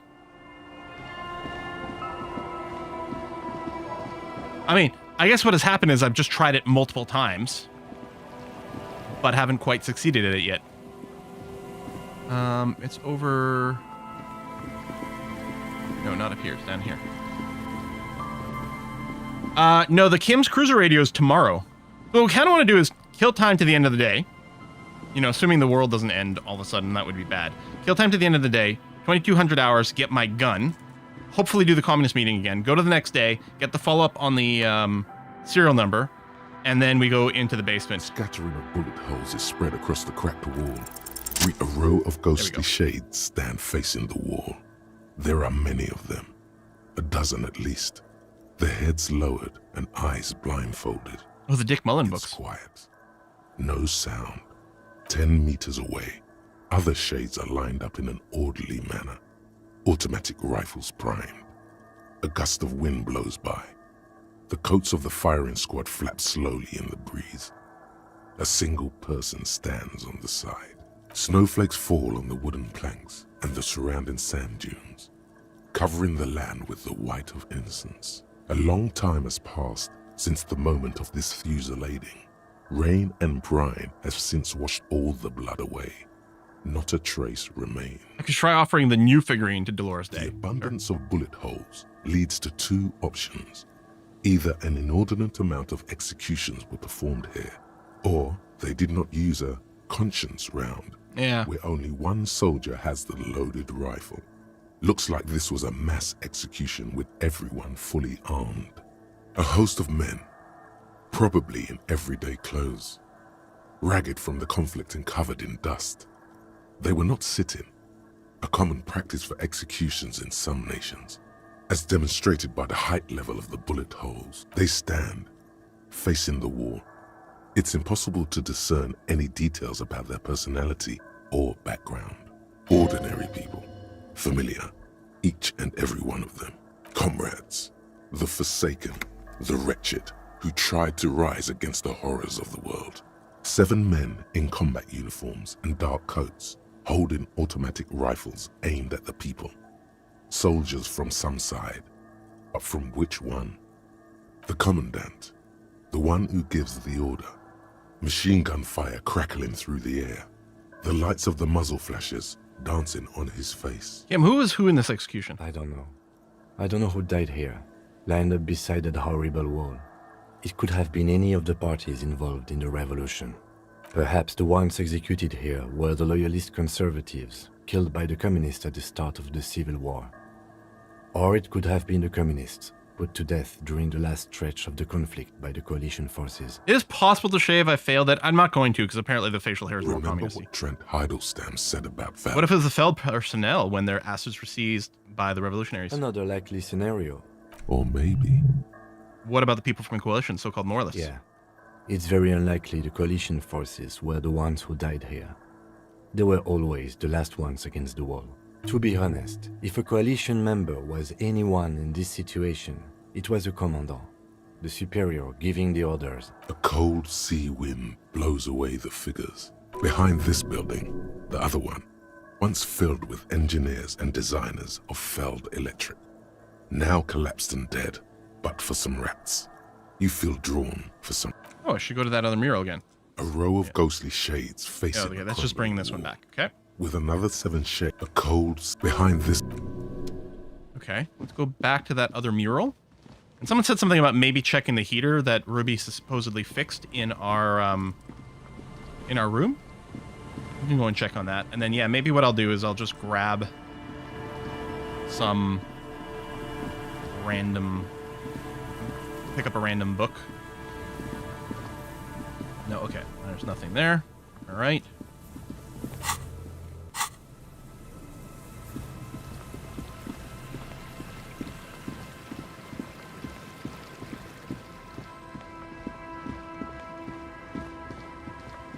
Maybe Kuna has new things to say. No, I don't want to talk to Kuna.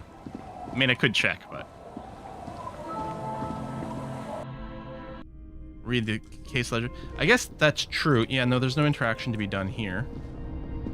I think I have read all the case files, but I probably could just to advance things.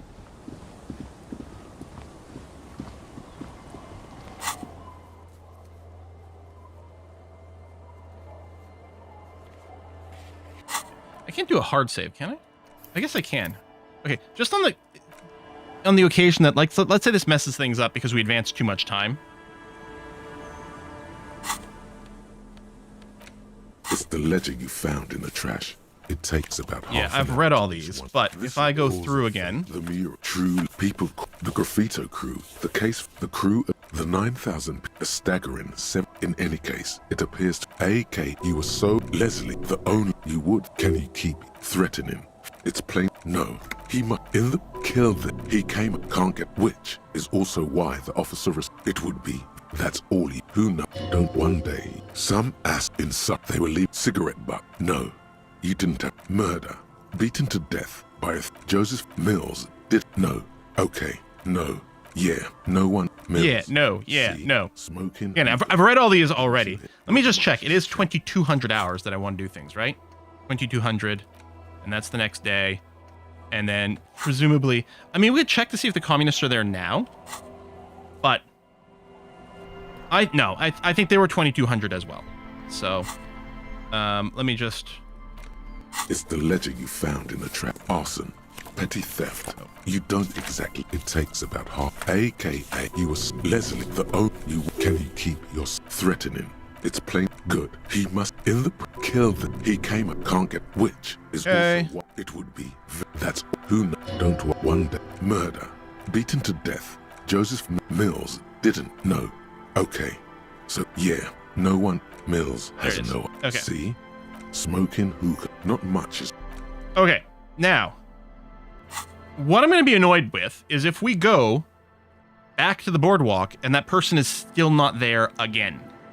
Like they weren't there yesterday, despite the fact that we're there at the right time. No, things are different! Hey! Why weren't you there last time? Also, you are a very interesting looking person here. Are you like cranking a generator to make lights on your back while also waving around a gun? That sounds crazy. Put your hands where I can see them. Are you doing sirens? You're doing police lights on your back. The aging woman under a mountain of police paraphernalia mumbles to herself, then notices you and reaches for the megaphone. Show me your hands. This is the pigs. Show me your hands. Right now! Scavenged, battery-powered police lights protrude from her back. The flickering light show reveals a gun in her shaking hand.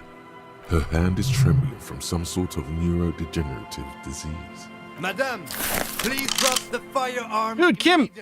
Yep. Well, actually, that's a fairly reasonable response. You shouldn't be here. Something's very wrong with her. She's completely out of control. Easy, ma'am. Take it easy. Failure to comply. Suspect. Oh, I guess I should have put my hands up. Officer, under duress! Officer, under duress! Her eyes bulge with terror. Veins protrude on her forehead. I am the police. Don't move. Don't move. Hands on your head. Suspect is armed and dangerous. I'm not moving. Suspect is on the loose. Suspect at large. Officer, administer street justice at our own peril. That one extra lick with a baton or extra knee strike above was what was actually required. Suspect is under control. Suspect is under control. Be careful, detective. Don't do anything that might set her off. She's already pretty off. You'll have to go for the gun sooner or later. Perhaps you can learn crucial facts before you do. So I'm gonna get shot, right? Right? We can solve this peacefully. Please lower the weapon. Officer in need of assistance! Suspect at large! Get on the ground! Ma'am, please. We want to help you, but you need to lower that weapon. Oh, wait. Let's just talk, all right? Disturbance reported. Authorized deadly force. Sector, take the shot! Big red key! Big red key! Please identify yourself, ma'am. It's a goddamn police shitbag! Hug the pavement! You're under arrest! As she waves her hands, you notice familiar-looking ampoules and packets sticking out of the mountain of police gear on her back. Medicine or drugs? Are you on drugs? Confiscated contraband. Restricted access. 2 kilos missing. Eyewitness report compromised. I don't think she's on drugs. Being off drugs might actually be the problem here. Listen, maybe I can show my badge. You're not the police. We're the police. Look, here's my badge. Back up! Back up! Back up! Status unconfirmed! Maybe you know who I am. Everyone knows. Wink. Back up. There's nothing to back up. Nowhere to back down. Terrible finale is upon us. Oh, Apocalypse Cop. Here we go. Lieutenant W. Freighter, Herr Dubois, 41st Precinct. My partner, Lieutenant Kitsugari from the 57th. No. Oh, there we go. No. I thought Mr. Moran. Gareth. Gareth? Aggravated assault! Man down! Officers in pursuit! There's a scenario unfolding in her head right now. It has nothing to do with what's happening here. What's the situation, officer? Law enforcement compromised! Impersonating a police officer! Does she not believe you two are actually police officers? What if she's right? I actually am an imposter.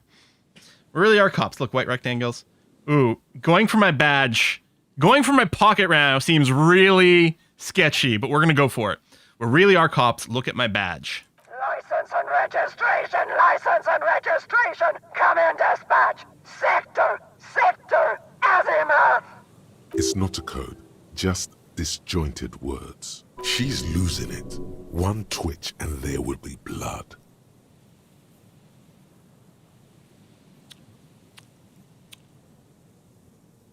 We literally did nothing to boost our odds. I'm sure it's fine, right? Time to get my gun. Let's go.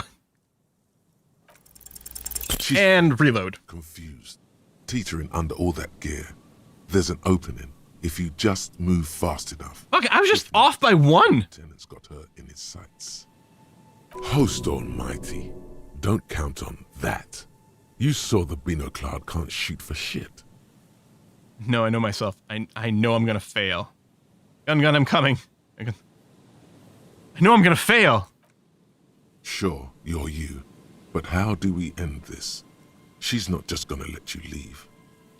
I mean, I have to go for option 1 here. I just have to. Gun, I'm coming! Come to daddy! Suicide by cop! Split second decision! Eat lead, scumbag! In your peripheral vision, the lieutenant releases the half-squeezed trigger. God, I almost blew her head off. What is this? This isn't police issue. There's no bullets in the gun. Police weapons have bullets. This isn't real. Police guns always have bullets. Hope you didn't break my gun.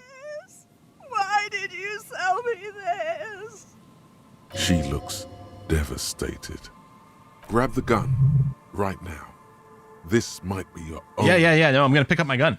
No one ever cares anymore. Why would they treat me like this? This linden-headed machine of pain and undignified suffering is grinding to a halt. Tired of walking the desert, it doesn't want to feel or think anymore. Poor woman. We need to figure out what to do with her now. Nobody's ever around. Nobody ever comes to visit me. I'm very sorry. This is how life turned out for you. Seems to be how life's turning out for a lot of us. Her scratched skin is warm to the touch, but the person inside doesn't even know you're there. What do you think is happening to her, Kim? She's in a stupor. I've seen this before. God knows for how long. Could be days when they get like this. Why was she like this in the first place? Honestly, I don't know. Dementia, probably. Dementia and Channel 8. Channel 8? And loneliness. That's what happens when you listen to too many cop shows on the radio. No, you're probably right. It's loneliness. Loneliness is what did it. Yeah. Looks like a bad case. But the question is what to do with her right now. Just arrest her? I mean, that's the proceed option. I don't think that's the way we're going to go, but let's go. I don't think there's any need for that. In her current state, and without the gun, she isn't really a threat to anyone. You say? We could let Titus know. This is a perfect problem for the local peacekeepers. That's a good point. A little bit of community policing kind of thing. Wait, I was really hoping I could give her one of those station call slips. Titus sounds like man for the job. I don't want to endorse the Hardy Boys' inflated sense of self-worth. They're not cop. No. And I don't want to leave her like this, definitely. No, Titus sounds like the man for the job. Then we can ask him once we get back to the whirling. But we have to hurry, because it's late, and they might have already gone home. But I think we are done here for now. Please, leave the radio on. Reflex to what? Being left alone. She stands motionless. Just a heap of clothes and flashes now. Maybe if you search her once more. Sure, once more. The woman stands slumped. She is one of those things, a police cap. Police cap. There were narcotics in there, too. You're thinking of taking them? Yeah, of course. Let's take the cap. She doesn't even flinch as you reach out and disentangle the familiar-looking lieutenant's cap from her mountain of RCM paraphernalia. Oh, is that yours? It's hard to say. It's been so long since you wore yours. No, it's ours. The RCM's, comrade. It's your hat. Let's take the narcotics away. You take the vial of Pyrrolidon and the bottle of speed as evidence. Obviously. She didn't consume them. She didn't look high. She confiscated them. A little like you are doing now. You're taking those, are you? Yes, for evidence. Listen to him. For once. Yeah. I'm confiscating these as evidence. Sure. I guess that's fine. Shake her shoulder. The old woman doesn't read. Leave her alone. Okay. So we still have 2 skill points banked. Artie and the pigs. Ask Titus to take care. Yep, it's their district. Let's take a look at this hat. +1 authority. Oh, but no, we're gonna keep this bad boy on for sure. And there you go. Equip this when times are most dire. Put the flashlight back in. Okay, let's go and talk to Titus and the Hardy Boys. And then we're gonna go to our communist meeting.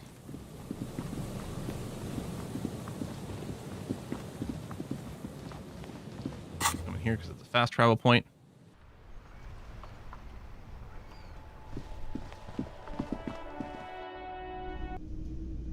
Okay, you're still here. We bond a little bit more now. Copper NATO is back. Yeah, we found the commie hat today. Yep.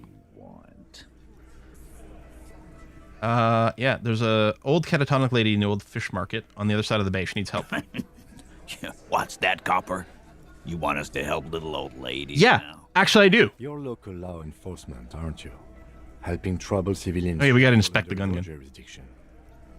Yeah. We'll send someone out. Who is? Wait. It's the pigs, isn't it? Yep. God. Poor lady. Don't worry. We'll handle this.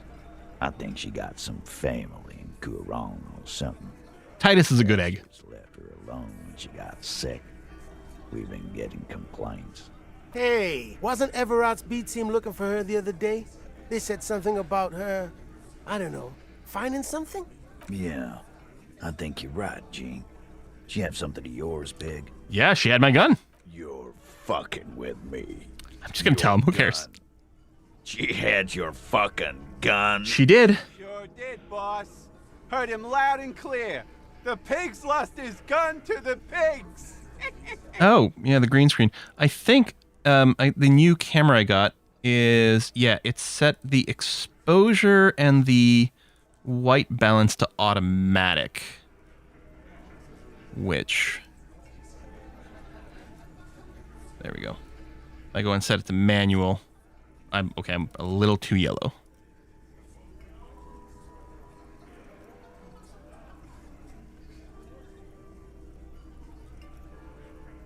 be somewhere around there. But it makes the green screen work okay. All right.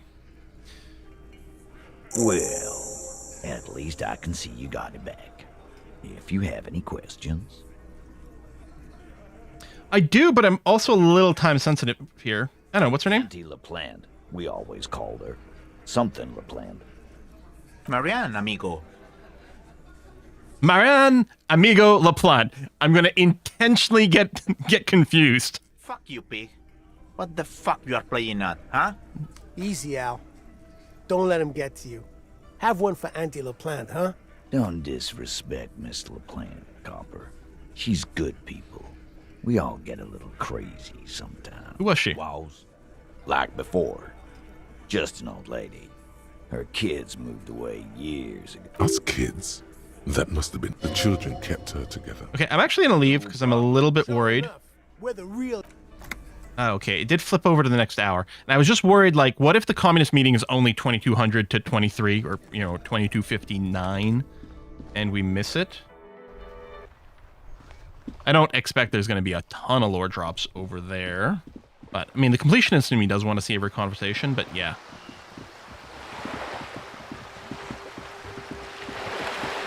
I might go back. I don't think it's very important. No offense to the old lady, but I don't think it's very important.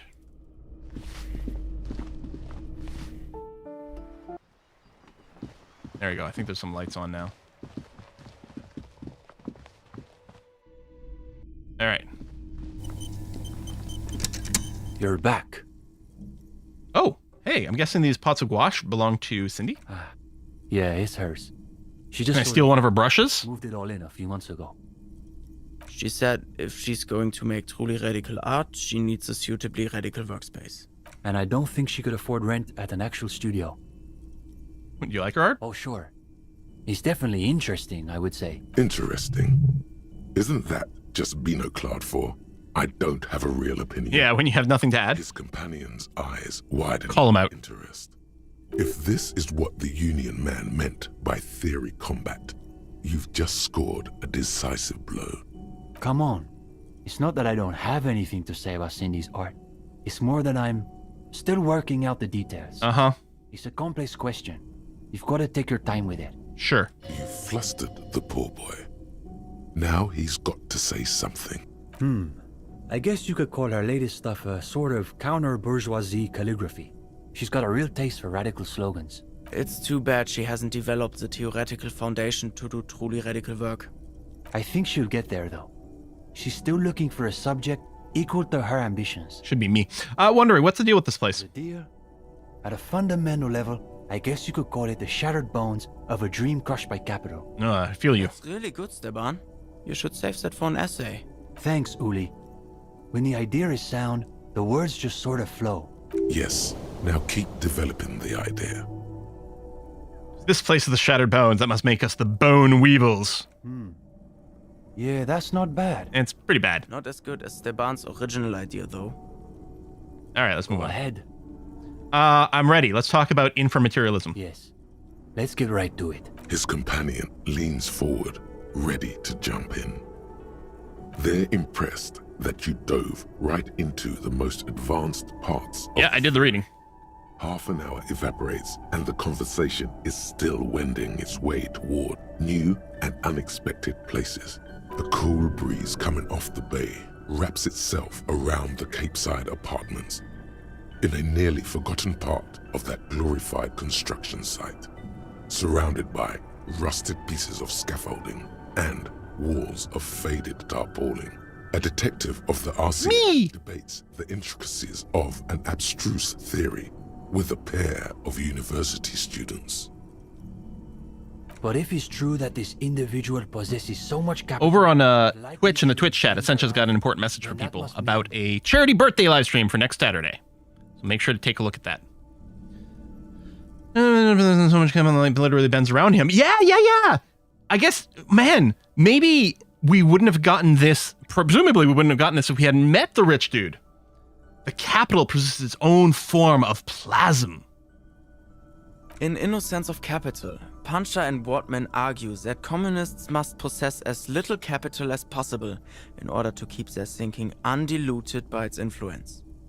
You've accrued a modest account balance over the last few days, but probably not enough to warp your thinking. 74 real. Again, he was just a regular high net worth individual. There was nothing Shush, Kim. physical about him. Now the breeze has subsided. All is still except for the last bits of steam rising from the coffee pot. Well, on that note, I think we can call it an evening. Really? No, Wait. Expect more, yeah. Can this really be the end? I want to know how to reshape reality with my brain. Just gotten to the real stuff. Yes. One of our better discussions lately, on the whole. Hang on, is this it? What do you mean, is that it? You've done the reading, we talked about it. What more do you expect from a reading group? What if I have more questions, about communism? Well, you could always ask. We probably won't get a better chance. Honestly. But it's getting late, so maybe pick the most important question. All right, let's do it. I mean, we're not going to get better than 97%. It's a red check. We don't get to retry it anyway. We showed him the rifle. We did all the reading. Ask the most important question about communism. How do we do magic? Yeah. The question you... Oh, we almost crit failed. Both very complicated and incredibly simple. Take a deep breath. Best to go one piece at a time. All right. No.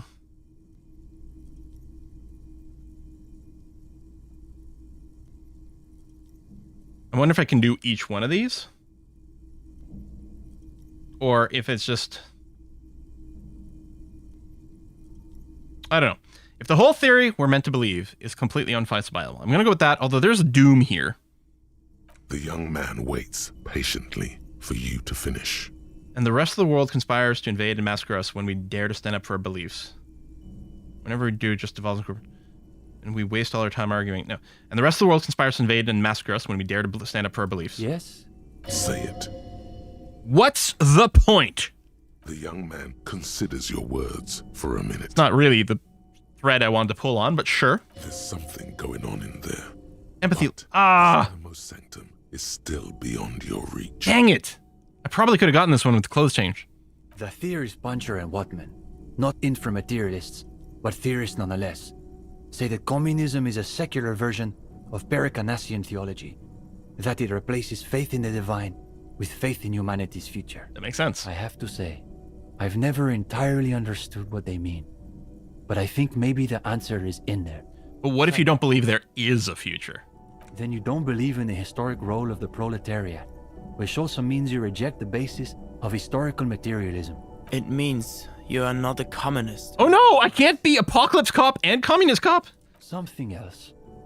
I guess you could say we believe it because it's impossible. It's our way of saying we refuse to accept that the world has to remain. Like this. Broken. Yes. That's a good way to think of it. Broken. But not irreparable. It's a nice thought. A thought can be a very powerful thing. That's the whole idea of inframaterialism. His words aren't really directed at you. He's wrestling with himself now. Steban, it's getting pretty late. You're right. We should clean this up and get going. Of course, the matchboxes. You'd very nearly forgotten to ask about them. Matchboxes. You're trying to make the tower from Nilsson's journals. So you really did read all the way to the end? I did! Yeah. Uli and I were trying to see whether there was enough plasm between the two of us. Maybe with the three of us. Saying it out loud makes him realize how foolish it sounds. It was just a little informal experiment. No reason to take it too seriously. No, we should try again, all of us. We gotta kick Kim out, though, because he's a non-believer. The young man looks at you a moment, then at his companion. What could it hurt? All right, let's give it another go. This time for sure. You know what? I'll sit this one out.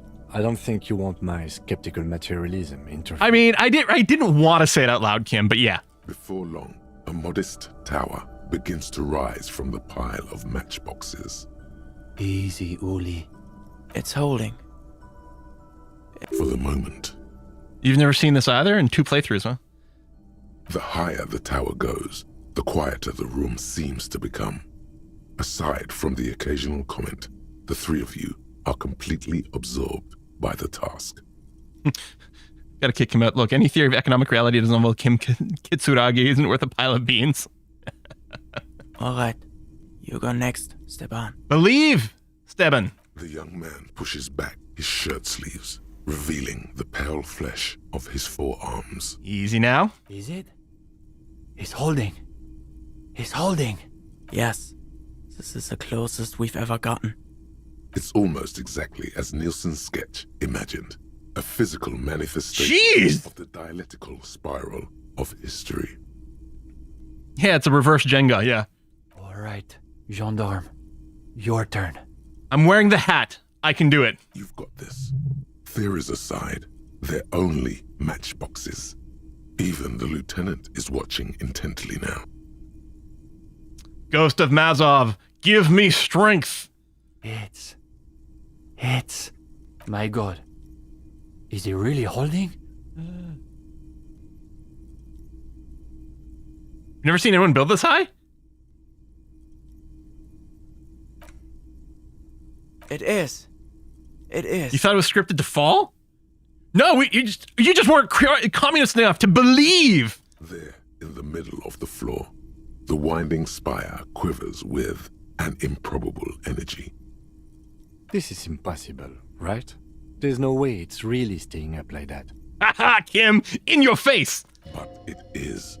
It is. For a long moment, no one says a word. Even the lieutenant is transfixed.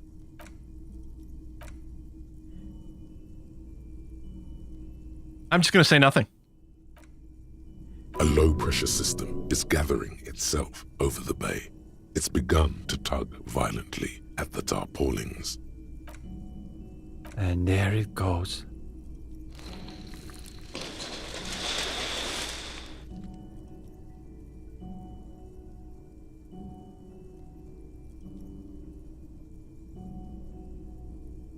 That was miraculous. No. It was exactly what's supposed to happen. We should treat it that way. We should probably clean up.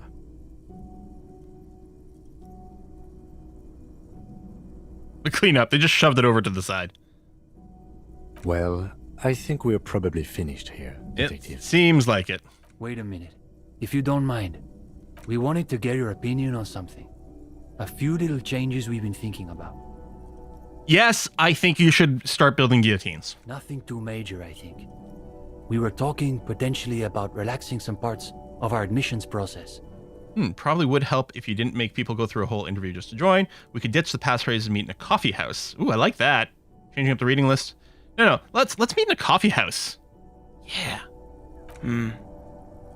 I thought the cloak and dagger routine made us seem more appealing. Yeah, and you can see how well that's worked out for you. I thought so too, but perhaps we overdid it.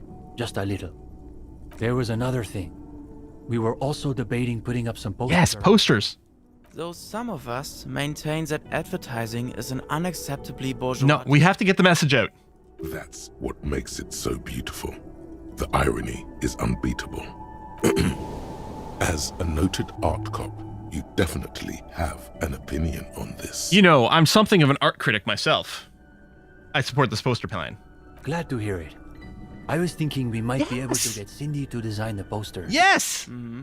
I guess no one could accuse Cindy of having a bourgeois aesthetic. Plus, I've got the perfect place in mind. Put some more coffee on, Uli. We've got a long night ahead of us. We should probably get Cindy in here too. Oh, and gendarme. One last thing. About that question you asked earlier. It reminded me of a certain poem that you might appreciate.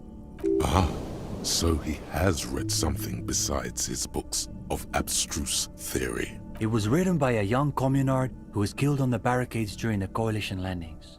The story goes that he wrote it on the last night of his life, keeping watch from the barricades in the middle of the night. I don't have the whole thing committed to memory, but there's a line in it I think about sometimes. What's the line? In dark times, should the stars also go out? Anyway, good night to you. I just got an achievement. Avowed inframaterialist. Don't call it a book club. 1.6% of players have this achievement. Wow. All right.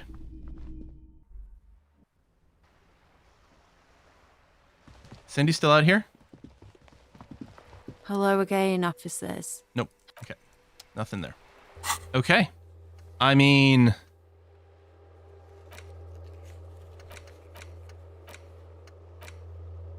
yeah, I think we're just going to go to sleep so that we can finish the phone call to run the numbers. We've built 1.6% of communism. Now, a lot of people, first of all, lots of people buy a game, especially when it gets on deep sale, and then never play it, so the percentage are going to be low. And I think this communist stuff was only added in like the Final Cut edition as well. So plenty of people beat the base game, but then never went back with the extra content.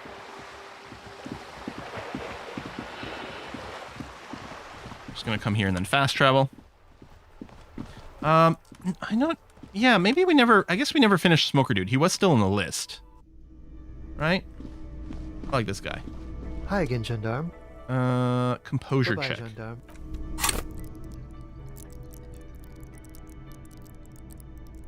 Oh, down here.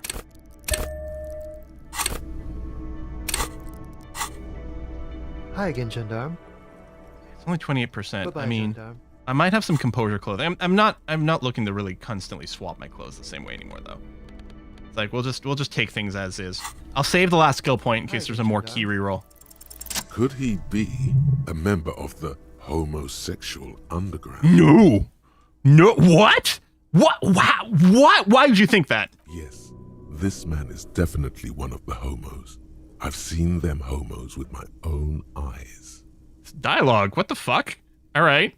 This sexual thing seems interesting. Ask around. Become involved. All right. I mean, we're not just going to let it go at this point. We're going to ask. Yeah, are you part of the HSU?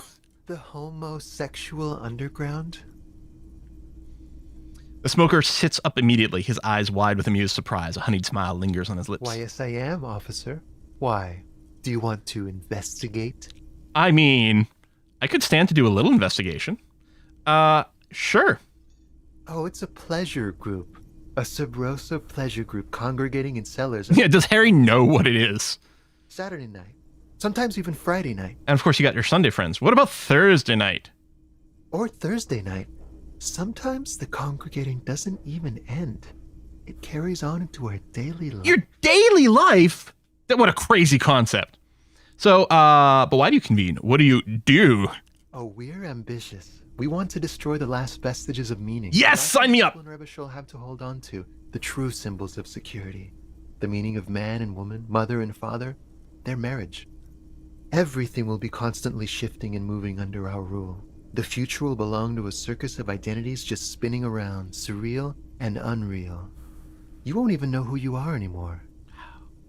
Does that have anything to do with disco? Yes, we listen to a lot of disco. Some say we engineered disco. I knew it. Our vision of a vertiginous, ever-changing society. Vertiginous? Where all there is a like Vertigo, I guess? Dazzle of gold.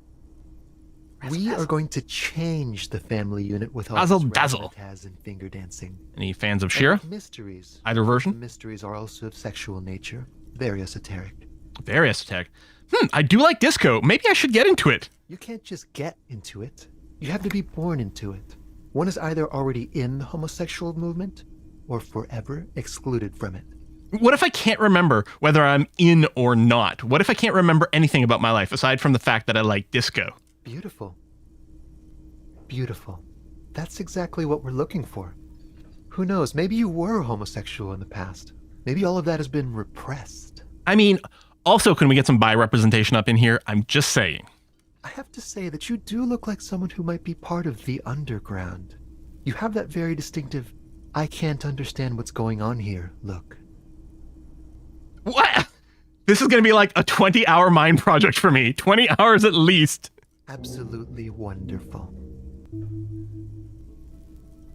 A man like you can figure out his sexuality in a working day. It won't be 20 hours unless you want to enter the heightened realms of the phantasme érotique afterwards. It may be 20 hours or more, but that would be on your own time.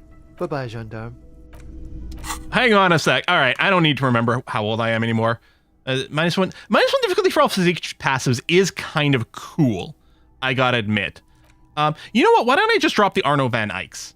The white check unlocks have come and gone. It reveals the gig posters in the world. You know what? I don't think I care about this. We're gonna go and drop the Arno van Eyck idea, which I think people, because I had asked for a little bit of like, micro spoilers about this. I think people were saying this one is fine to drop. It's not a big deal. And let's slot in the homosexual underground. Oh, it's only 8 hours. We're super more efficient about this. You see mysterious strangers in the night, leaning against unlit doorways, engaged in hushed conversations, a shadowy cabal exchanging looks, whispering in dark alleys and unmarked locales, a radical cell conspiring against the state, and perhaps even against man and woman. What was that? A secret handshake? What's going on? Who are these secretive people? How will they accomplish their sinister and world-altering goals? More importantly, are you one of them? You could be. Maybe you forgot. Let's do this. Arno, goodbye. Homosexual underground. Internalize. Okay. And I still have a spare skill point. I do have enough money. I could get my room here, but I'm not gonna. Doop-a-doop-boop. All right. Time to go to sleep. Tomorrow. Dawn of the final day. Getting cold. This Good night, Kim. Officer. The bed is comforting. Let's see what the thoughts have to say this time. The place feels almost like home now. Quiet and dignified around you. I think this is the same text we got last time. Seaside. You're incredibly Spend all your money on board games. Yep. The darkness and warmth come fast. You're falling. Kim still sleeps at the hostel. It's easier this time. Drifting off, your head has found a I did go and talk to the Fisher lady again. in the Last pillow. stream, I think. Your legs and your torso feel like lead weights sinking to the bottom of the sea. I'm gonna sing along in silent communion. Blackness, blackness, blackness. The ultimate disco. The ruins of your life behind you. Still smoldering. Ashes rise. But you're not looking. For now, a little while, you can. When the pictograms and the hieroglyphs of the world return, they seem silent somehow. The alarm rings quietly too. You're ready. Ready, but something is coming. Something is coming.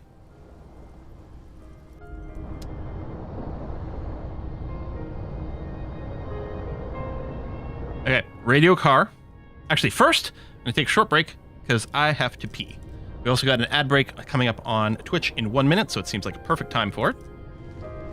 But let me just quickly... Whoa! Oh, I was clicking down in the UI. Morning, Kim. Timothy. I'm just going to click on the car because there's a little animation. But yeah, I'm going to go and take a short pee break. Everyone get up, stretch, rehydrate. We'll be right back. A pull-out toolbox and the soft globe. This is Precinct 57. How may I assist you?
Finish my tea, so I'm going to have some bubbly water. Boo-boo. Boo-dee-boo-boo-boo-boo. Cheers. All right. Mic's on. Everything's good. Excellent.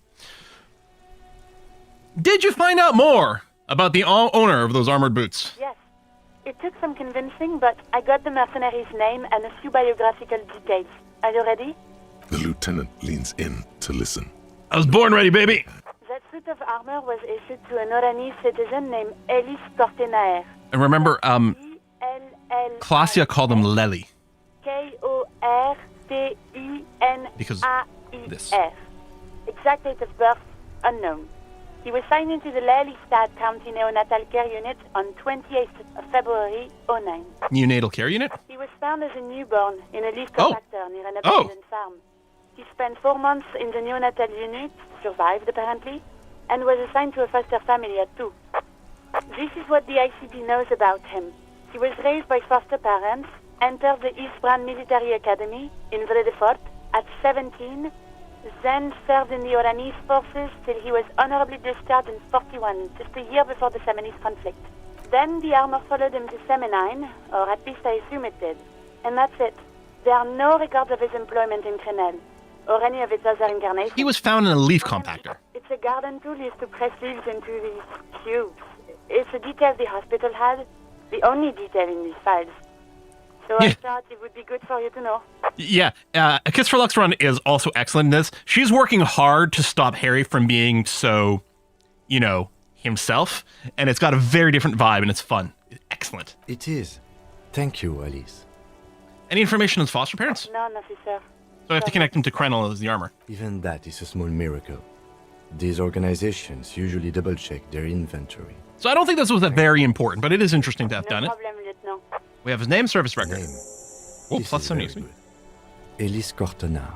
This means something to him, to know that name, like naming a case. Sometimes police work is about human dignity, about giving back names to So I have my gun. I don't have any bullets, but, I'm it's glad the fine. inquiry was helpful to 50. in the cabin. I'm not aware of anywhere to get bullets, but that's fine. We can still, brandish the firearm as, maybe to help subdue something. Presumably, Kim's got some bullets.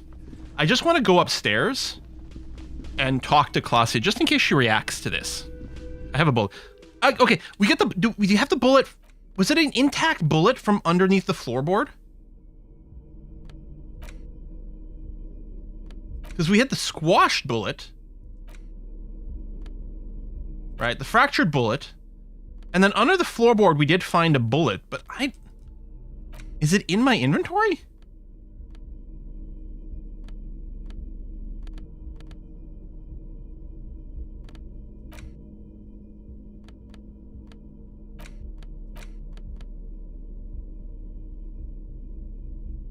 Oh! Hang on. Bullet counters below the flat. Hold on. If I equip the gun. Oh. Holding the gun feels hang natural on. and satisfying. It's like an extension of your arm, the polished wooden handle almost fusing into your palm. I think my hand recognizes it. It reminds you of the day you first held it, with fear and respect, hoping you don't have to use it in vain. The sun was out in Jamrock. It was so long ago. This gun, Sunrise Parabellum, will be the only thing standing between you and the all-consuming nothingness that threatens to eat the world. Sheathe it and wait, Herald. It won't be long. Herald. Oh, I love that the game's calling me like this. I mean, it's not what I'm not Herald. It's not my name. Okay, bullets over here. You've got I've got 2 bullets. Why do I have 2 bullets? Interesting.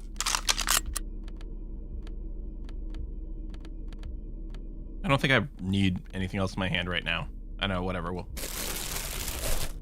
Sure. Found one in the young Communard's apartment. Oh.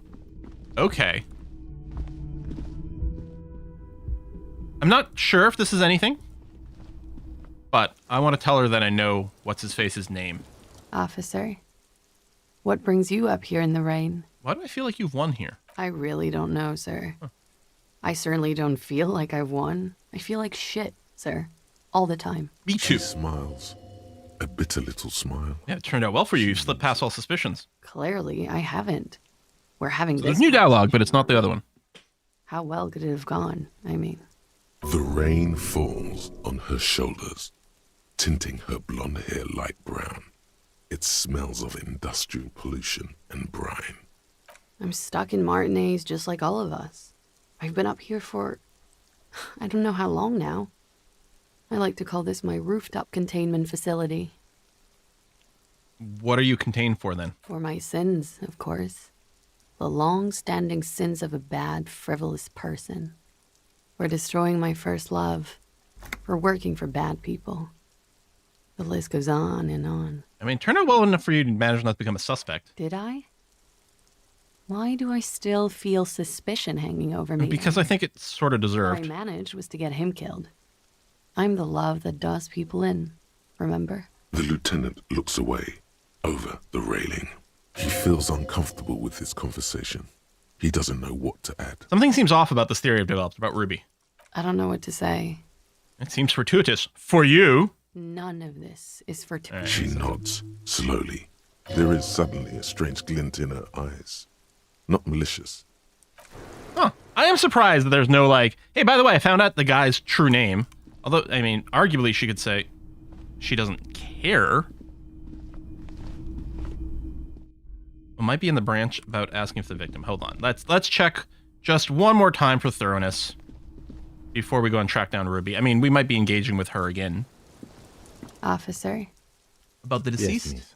I hope you don't. Nope, nothing there. Coolly, gracefully. All right. Fine, let's go. Let's blow this pop stand.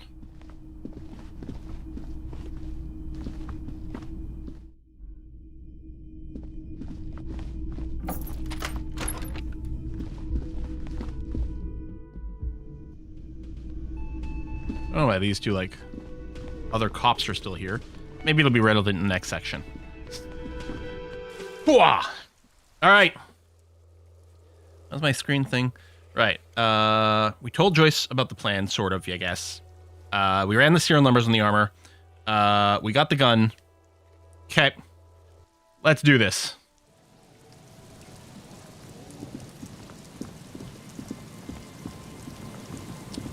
Call into the station, let them know I found my gun. I mean, that might be a thing. But let's move on. Finish up things about the planet. Was there more to finish up? We did talk to, Titus.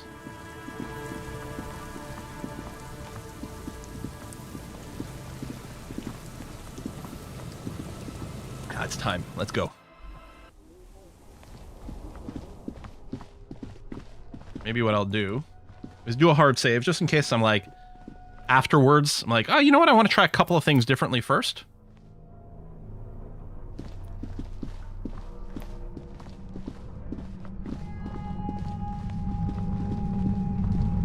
Here we are.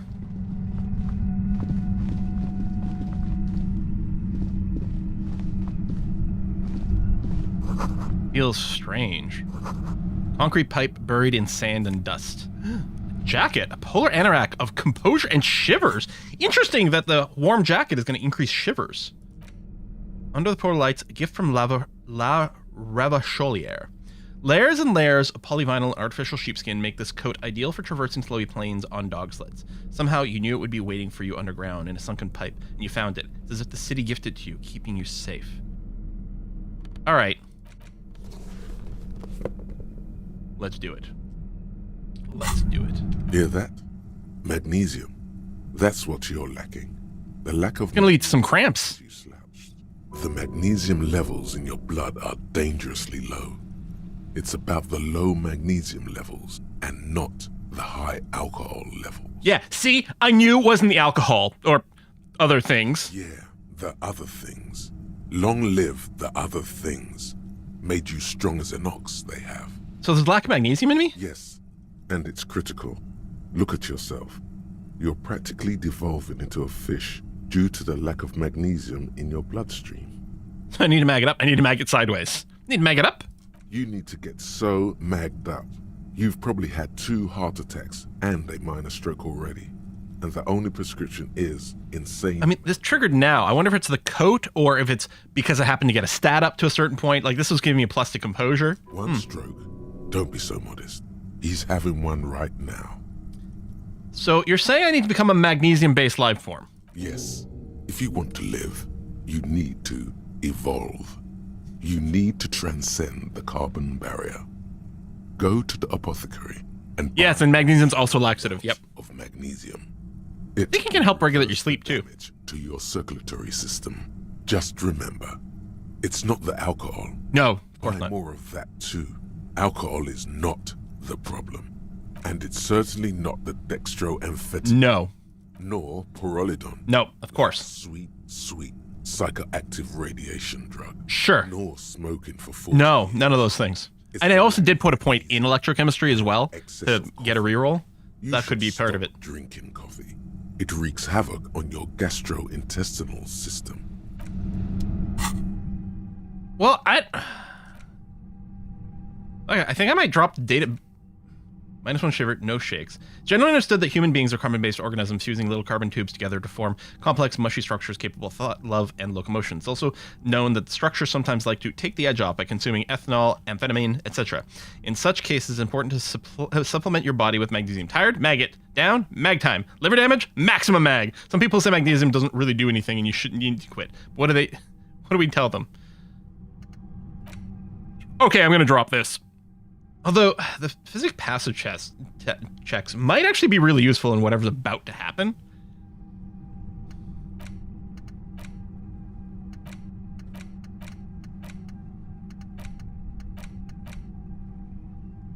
I was quite curious about this. I don't know.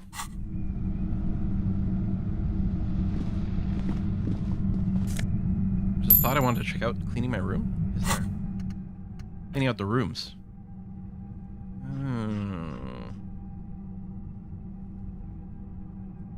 That was interesting.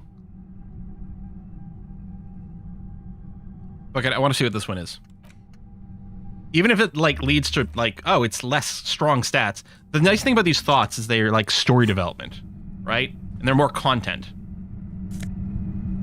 I feel like we should be walking around with our flashlight out here.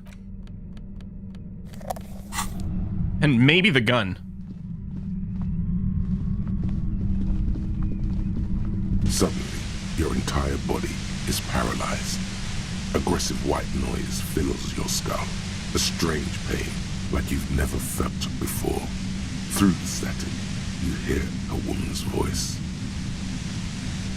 Okay. Very cool shader effect they've got going on here. It's like 1,000 radio stations are being blasted into your head all at once. But her words are the only ones you can make. What is this thing? I know you're feeling pretty uncomfortable right now. Don't move too much or fight it. That'll just make it worse. Says the shadowy figure by the machine. Can't say it's a pleasure, officer. I was really hoping not to make your acquaintance. But here we are. As she says the word officer, you feel a spike in the agony. It sounds like the entire radio. What are we opening up in the gameplay here? Directly into your neural pathways. Cover your ears. Don't cover them. Just absorb it. I can take it! Heroic failure. No, I'm gonna cover my ears. No, buddy. That's not going to help. You can't shield yourself from this. It's an entirely new type of experience. Way worse than all the previous ones. Maybe I should have stocked up on health pots before doing this. Don't focus on the pain. Focus on doing your job. Tell her she's under arrest. Well, you know, my brain is telling me to say this, so of course I'm going to listen to my brain, right? You're under arrest! I mean, you're literally assaulting some officers right now, so even if there was nothing else, let's go. Really now? Check this out. No! She's going to turn it up! You're overwhelmed with a new surge of violent static. It feels like a blood vessel exploded. I like this because she might respond of, I haven't killed anyone yet. Are you going to kill me too? Right? The two? No. I'm not going to fucking kill you. If that had been my plan, you'd be dead already. All things considered, I'm being pretty reasonable here. I'm using a pale latitude compressor. Whoa! You and your partner have been caught in its field. The explosion of static you're hearing. It's the ULAN frequency. Blasted from that pale emitter that Angus mentioned. I saw your equations, the ULAN frequency. Saw my equations? You've been sniffing through my lorry, right? I expected as much. I am a bit surprised you knew what you were looking at. I'm very smart.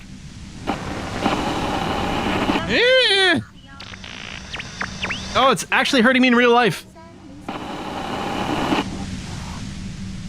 A pale latitude compressor is used to sort of make the pale more manageable. With a lot of these, you can force a radio signal grid on the pale, literally crunch the distance across it.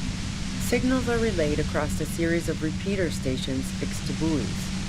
Not a fun job manning those stations. All alone out there in the pale, people lose their minds in just a few years.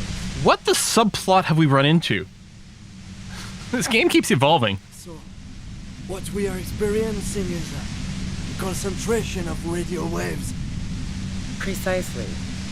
This is an industrial strength paraboloid. It's meant for forcing dimensions on something that doesn't have them. Needless to say, the frequencies used are very cool. Out of this world. At the upper limit is the large prime number generator station. It's used specifically for pale latitude compression. That's why you may be hearing some numbers. But you might also hear, or think you're hearing, local radio chatter. She likes telling you about the machine. Keep her talking. Look for an opportunity to break loose. How'd you get your hands on this thing? I built it myself.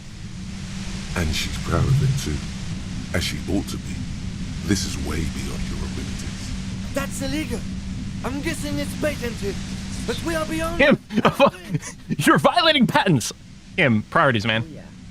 Way beyond. Will I stay like this forever? No. Once I shut down the compressor, the pain will end.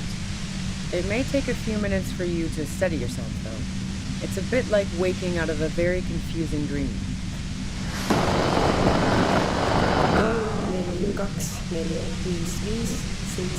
Have you experienced a compressor yourself? Yeah, I stuck my head in there before using it on you. It seemed like the ethical thing to do. Can't say that I enjoyed it. The field was weaker, but I can imagine what you're going through. This is great, but let's talk about the man who was killed. Yeah, let's not talk about that shit. You were hunting me and fell into my trap instead. That's all there is to say about it. So she thinks of you as hunters, not cops, and of herself merely as prey.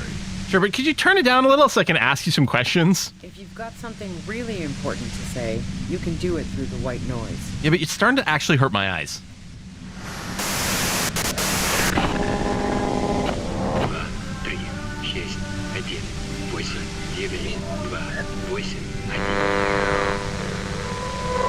Yeah. Oh, I hate it. God damn it. Hurts you and Kim with sudden sympathy. Fine. If you really want to talk, I can dial it down. I've also got a gun, by the way. Yeah, we've all got guns. He steps reluctantly out of the shadows to pain lessons. The gun she's carrying is a two-barreled front loader, not like the murder weapon. Well, it doesn't feel much better, but you can form sentences now. Thinking doesn't seem to hurt as much. There's only 3 meters between you and the machine. If you keep her distracted for long enough, be careful when you make your move. That'll be it for questions. Bide your time. How did you know we were coming? I heard you in the passages, and I've been preparing for quite a while. But by hiding bullets under floorboards? So you found my shack, huh? I'm not surprised. Her tone is bitter. She thinks she's been betrayed. She didn't rat you out, by the way, Isabel, the washerwoman. So nice.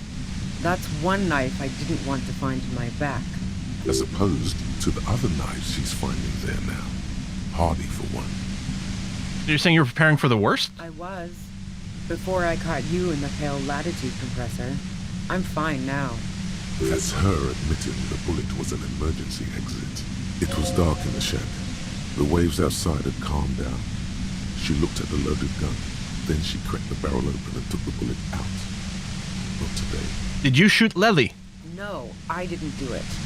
I only helped stage the lynching, though I doubt that makes much of a difference to you. Who ratted me out, by the way? Was it Titus? Hey, Reagan. I'm just wearing the same thing that Harry's wearing. We're matching. Although he's got a white winter coat on now, which I don't have. Oh, wait a minute. Had it. Who went and broken first? You're right, Classio was the first to share suspicions.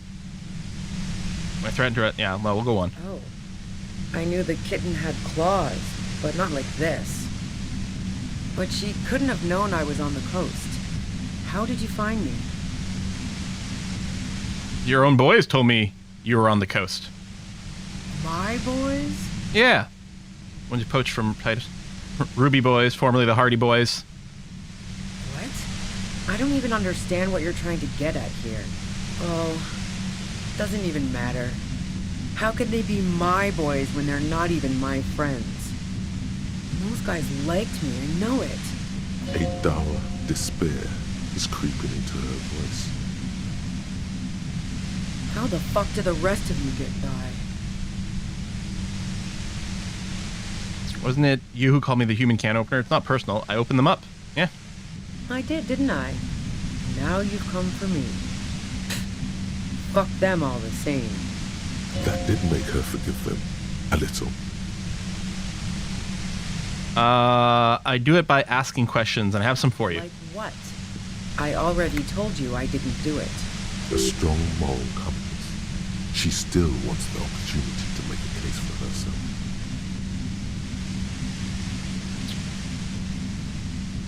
Would you say that Lely was a likable person? I didn't like him. Hardened mercenaries aren't particularly likable types. You don't feel sympathy for mercs? That's hard work.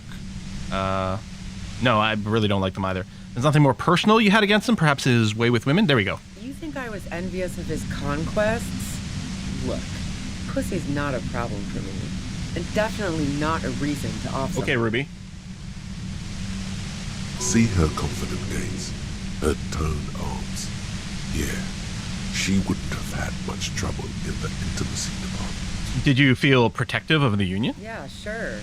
And I didn't like Wild Pines sending in those foreign hirelings. Me and a fuck ton of other people around here. Here, Rangun, if it makes you feel better, I'll just turn around like this. The point was just to wear the Ushanka. She didn't hate it, okay? One seems dumb, but I guess I'll ask it for completeness. Plenty of broken people who don't come with that kind of body. Yeah. All right, other questions. Do you have an alibi for when Lely was shot? Man, I was with the boys the whole night. I hope they at least bothered to impress that upon you. No, there were at least 10 minutes that they couldn't account for. I'm not going to exaggerate the timing. You mean the length of a toilet break? That wouldn't even have been enough time. Well, no one takes 15-minute leak. I mean, some people might. Maybe it's not a leak. Maybe she just needs more fiber in her diet. Listen, our investigation has shown that 15 minutes was just enough time to commit the murder. Wow. Now I'm curious. Please, explain. You play pinball much? It's going to seem like such a non sequitur. I miss Harry's non sequiturs. No. Not since I was 14 and hanging out in the only diner in Dardun. Haven't been into low-risk, no-reward games since moving to the city. Somewhere on the outskirts of Forburg, a scrawny teenage girl stands by the side of the road, greeting passing vehicles with a calloused thumb turned upward. She's tired. She wants to leave, but she knows she will come back. Why? There's some... never mind the pinball. There's a secret way to the whirling bar to the roof. I don't know it, but also... Evaluating your competence as a police officer. The shot couldn't have come from the roof. Or we would have all heard it down. I have said as much, despite the 72%. She has a point there. No one mentioned. That didn't go super well. You've got to lay something better on her. You do have a gun. I'm just saying. And? Do you collect guns? Maybe old rifles? No, they're not practical. break too often. Where'd you get it from? Gun store. What gun store? Sugar Happy Jacks. That doesn't sound like the name of a real store. What do you think? That I'm going to squeal on my gun supplier? Sorry, I'm not that kind of gal. I mean, the front loader, I'm assuming that's not the right kind of gun for the murder. Sure don't. You don't have another gun? No.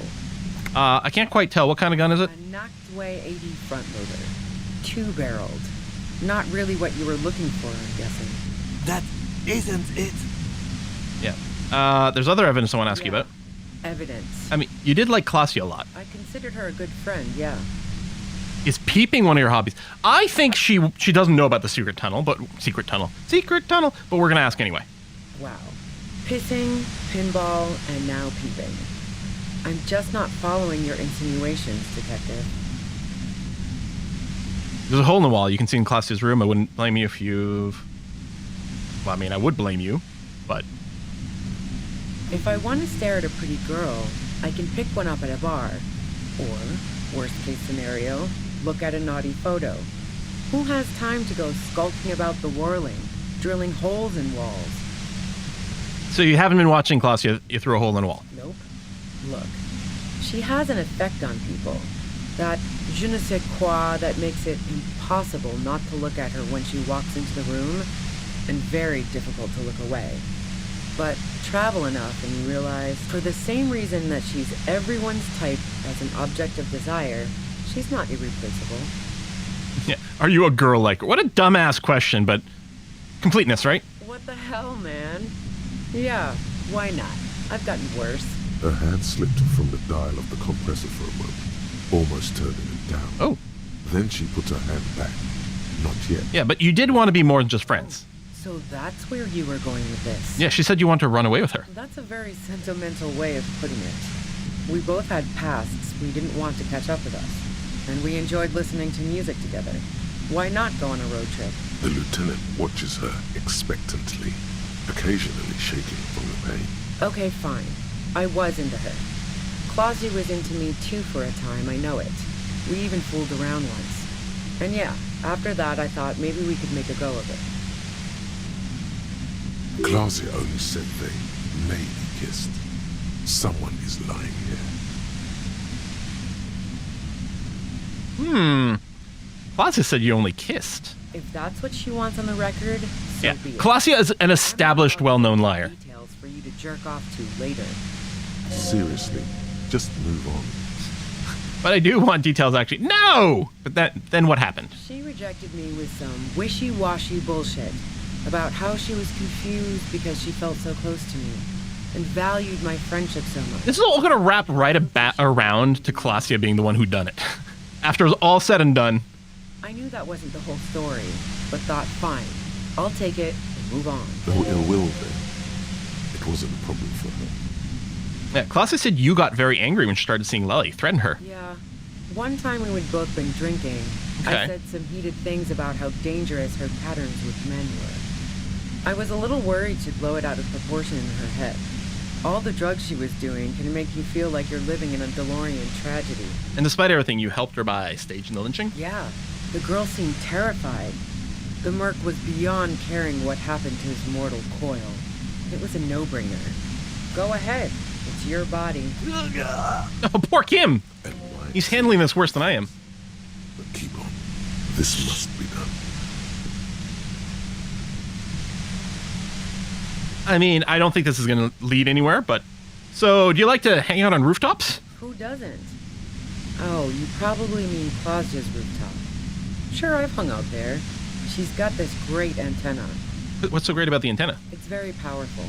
I used it to tune into RCM frequencies. That's how I knew to be prepared for your arrival.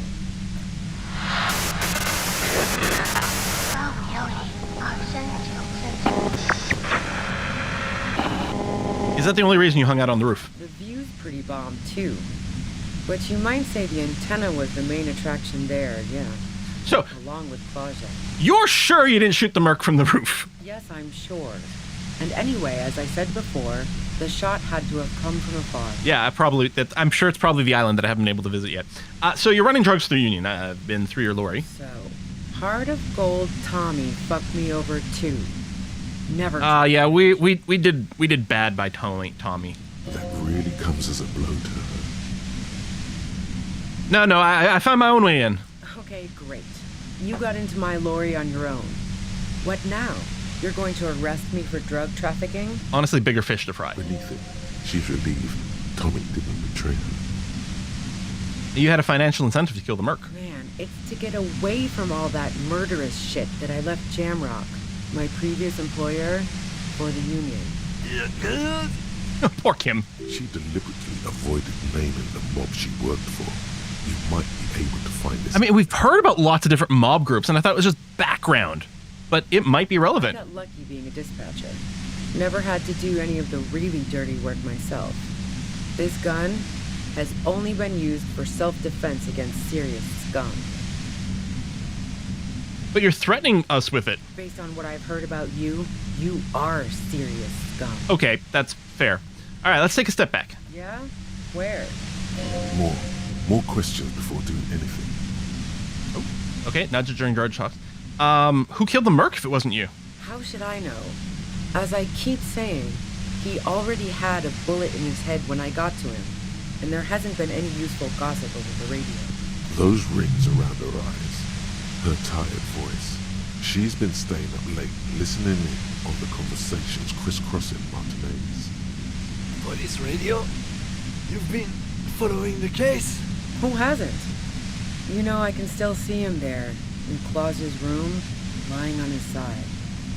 He was still warm, but the bluish light coming through the broken window made him look as though he'd been dead for a good long while. All right, so what happened Sunday night? Tell me your version. She eyes you warily, as though gauging your sincerity.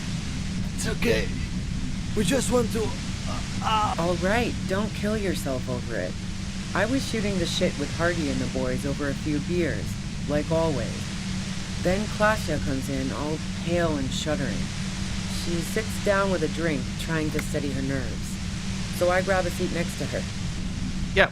Did she seem high to you? Because this is one of these other things where we had conflicting reports. First she said she wasn't high, but then the Hardy Boys said she was, and then she's like, oh yeah, I guess I was. Oh yeah. Okay. Super. But I didn't think too much of it at first. I'd seen her party hard before. Yeah, Klasia said you knew something was wrong immediately. No, I really didn't. Uh-huh, so she lied again. It's not that easy to read. I just assumed she'd done too much blow. It wouldn't be a first for her. But no such luck. She was in some deep shit. She asked me to come upstairs. The merc she'd been going with was lying on the bedroom floor, dead. I knew she couldn't get the authorities involved, so yeah. You made it look like he'd been hanged. Klasia said you seemed to have a plan prepared for when you got there. What? No. Faking a lynching was her idea. Oh my! A twist! Her idea? Yeah. In cold blood. Such a liar! Surprised me. How quickly she was able to get a hold of herself once we got... What if she got in a relationship with this guy just to set him up in a place where he could get sniped? The party girl was gone.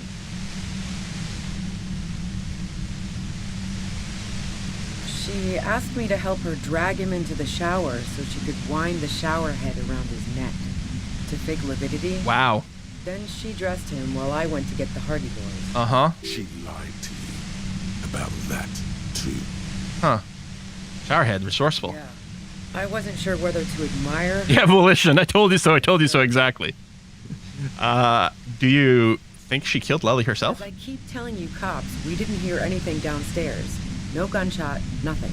I wonder if, like, did she invent a silencer? But even if this is true, weren't you worried the lynching might lead to... War? The thought crossed my mind. But the mercenary's death was going to have repercussions either way. Although the way things are going...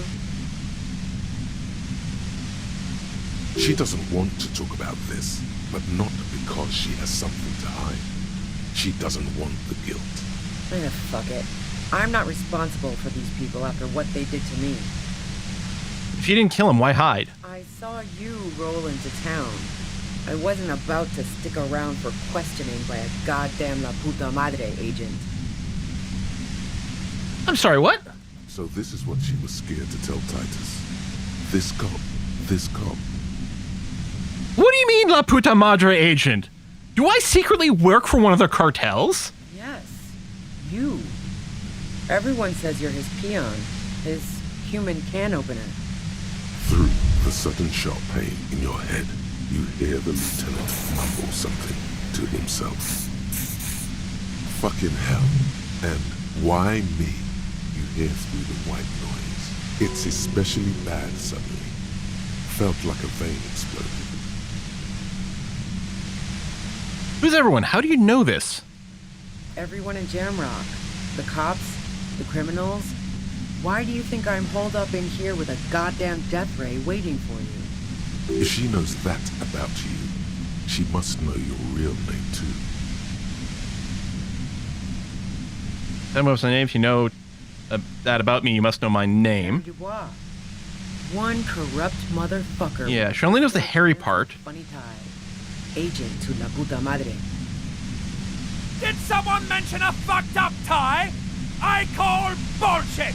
You're too crazy to be corrupt! Thanks, Necktie. So she knows your name. That doesn't mean you're on the tape.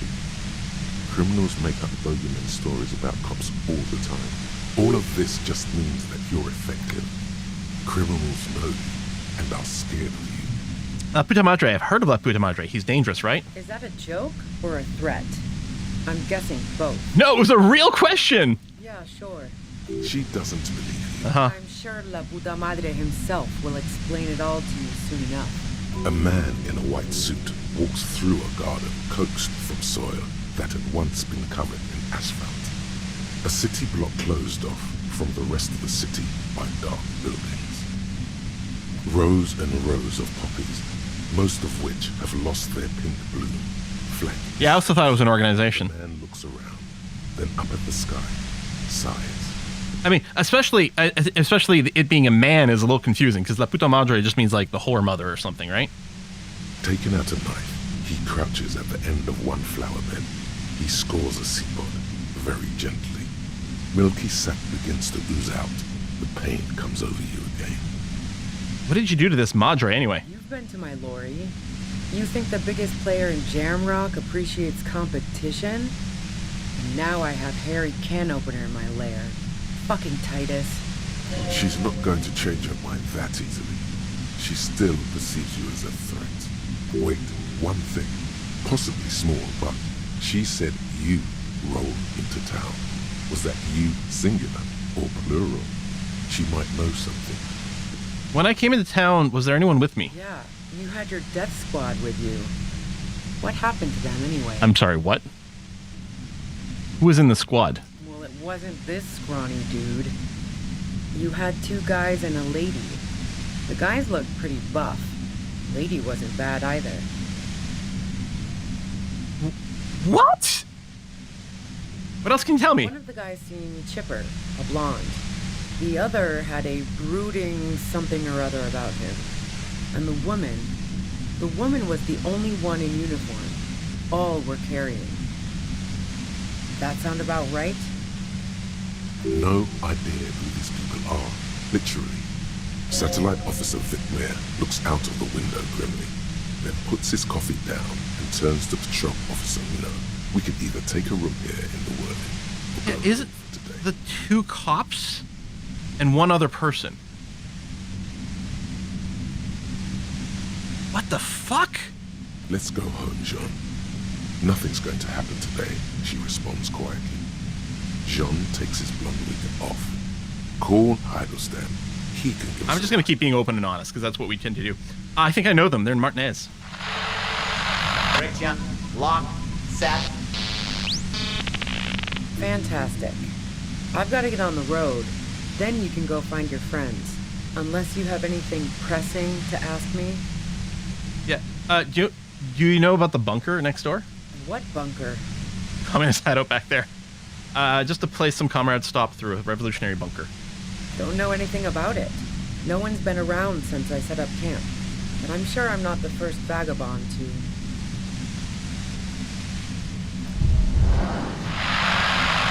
Keep calm. Breathe in. After the pain recedes, it's a little clearer. All right. Do I destroy the machine or tell her? No, let's do this. Let's be super cop. We're gonna attempt to destroy the machine. Could possibly go wrong. I mean, I don't think the health matters for this check. Success? Success? Yeah, we haven't getting a lot of high rolls so far. Yeah, it's not endurance, so the health doesn't matter, but I was like, just in case. Let's get it boosted. You did it. The compressor lies broken on its side. It's quiet in your head again. It still hurts like hell. Man, that noise is really starting to hit. I mean, do I still try to arrest her on the basis that she is a drug trafficker and she did assault the two of us? You know what? I'm going to check on Kim first. That's what I'm going to do. You okay, Kim? All good, officer. Be careful. She looks at the machine, assessing the damage. Her hand trembles. Oh, fuck it. Whoa! No! Okay, I have a really good rhetoric. What do you do? Okay. What are you doing? What are you doing? Problem solving. Ma'am, put the gun down. Oh, yes, it is. Okay, put the gun down. She's truly low roll, but luckily she thinks she has no other options. You need to give her options. What options? You know. I do. Maybe I can still talk her out of it. Please put your hands up. Just walk away. Wish I could let you go, but I have to follow protocol. Now, if I do that, she's definitely going to do it. Maybe I can still talk her out of it? This is how you talk her out of it. It's the only scenario in which she lives.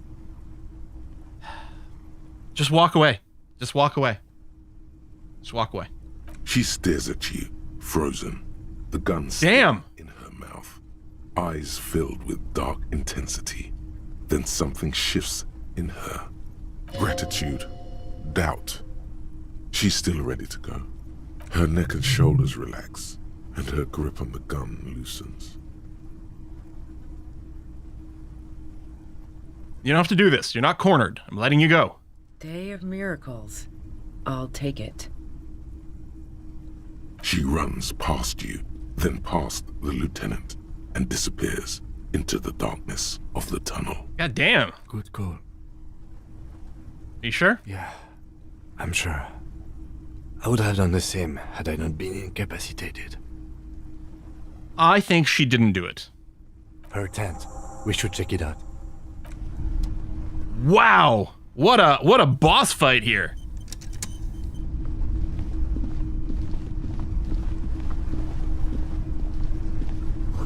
Dark water trails into the distance. There's no way out. Bromine. Cooking utensils. She prepared herself porridge with bananas. Ooh, lovely. 8 buckaroos. The plain red tent stands by dispassionately. Maybe different lighting. It was pitched by practiced hands. She's used to camping out. Look inside. The tent looks old, but well maintained. In the darkness of the tent, a rolled up sleeping bag, cooking utensils, some books, and a kerosene lamp. It reeks of cigarettes. Shine your flashlight on the books. Assorted soft covers, mostly pulp horror. A motor carriage lies buried in the snow on one cover. On another, a ghost airship. You also see a collection of radio enthusiast magazines. See anything? Rager Monthly, Journal of Material Science. More Technological Digest. One of the magazines doesn't have images on the cover. It's not a magazine, it's a leather notebook. Notebook? You pocket the worn brown leather journal. A trusted friend left behind. We should read this immediately. Like, right now. Okay, Kim. Settle down, buddy. A well-loved journal with a brown leather cover and the brand name Schneller embossed on the back. It seems to have served as a loyal friend to a lonely traveler. A thick journal. The cover is worn like someone used to carry it around in their back pocket. Damn the it's cover. Made of full-grain leather. The lower left corner of the back cover sports an embossed brand name, Schneller. This was important to her when it was still hers. Unwind the strap. The journal falls open. About 2/3 of its ruled pages have been filled. Study of handwriting. A large cursive of someone who writes quickly and confidently, perhaps too confidently. Many phrases and even paragraphs have been crossed out, with tiny corrections scrawled above and in the margins. It's a mix of logistical notes, diagrams, and personal reflections, all dated. It's good she left in a hurry. We could learn a lot from this. Hard to tell exactly. It's mostly noted down in code. Looks like contact information, quantities, directions. There could be useful information about local operations in those notes. We have a junior sergeant at my station who's good with codes. I can give this to her after we finish this. Esoteric radio technology. The most recent ones probably pertain to the latitude compressor, sketches, calculations of distance and density. You make out a familiar spiral shape. Anything personal? Short, wry observations of people and places. Probably a way to pass the time on the road. Also, what appears to be attempts to sort through some difficult decisions. There are a few passages with many questions in them. How far back do the entries go? The first entry is from August 2nd of last year. It reads simply, I know my position is precarious. All I can do is make myself as useful as I can while looking for a way out. Remember, no one is indispensable. What did you write the day Lely died? Nothing on March 4th. March 5th, though, well, that's bound to come back and bite me in the ass. I'm bad at this. Loyal to a fault. But that's another matter entirely. You have no idea what she means. These are personal notes.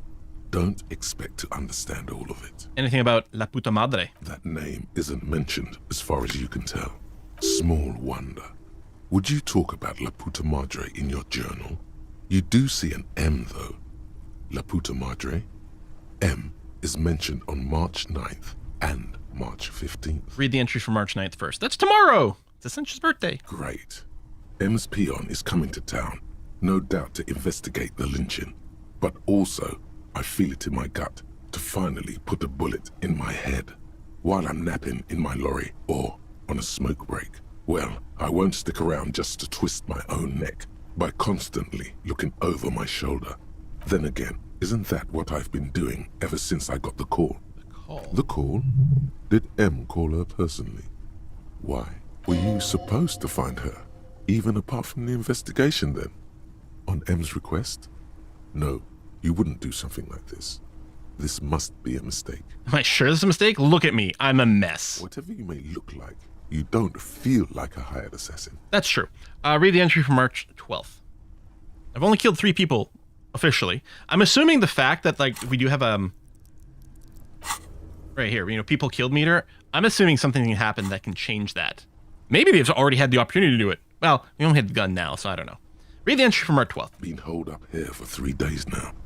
I'm used to being alone and all, but I don't know when I'll be able to leave, or if I'll be ratted out. They will rat me out, of course. I've made it a point to believe in the best in people, the boys, for example. But I haven't killed anyone in the game so far. The 3 deaths were from my previous career. Did M feel truly betrayed by me? I was feeling threatened.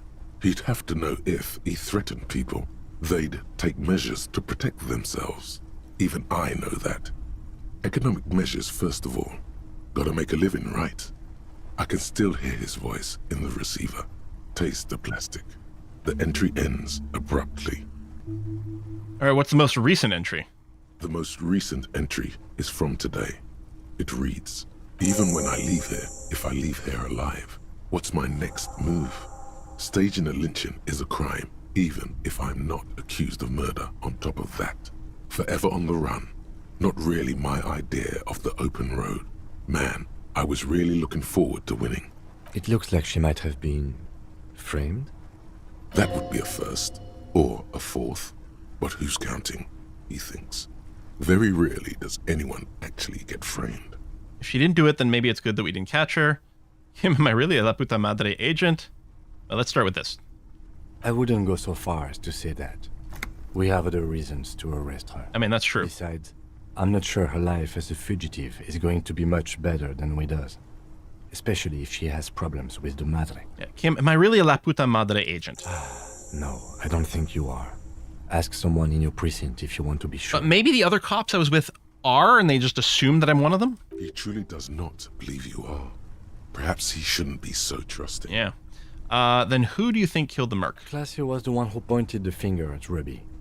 Perhaps she was trying to steer us away from herself, or... Yeah, but no one heard the shot. Maybe she had an accomplice. Yeah, that's what I'm wondering. Keep an eye on her. One thing is for certain. We have business back in the whirling and rags. Questions to ask. We should get to it.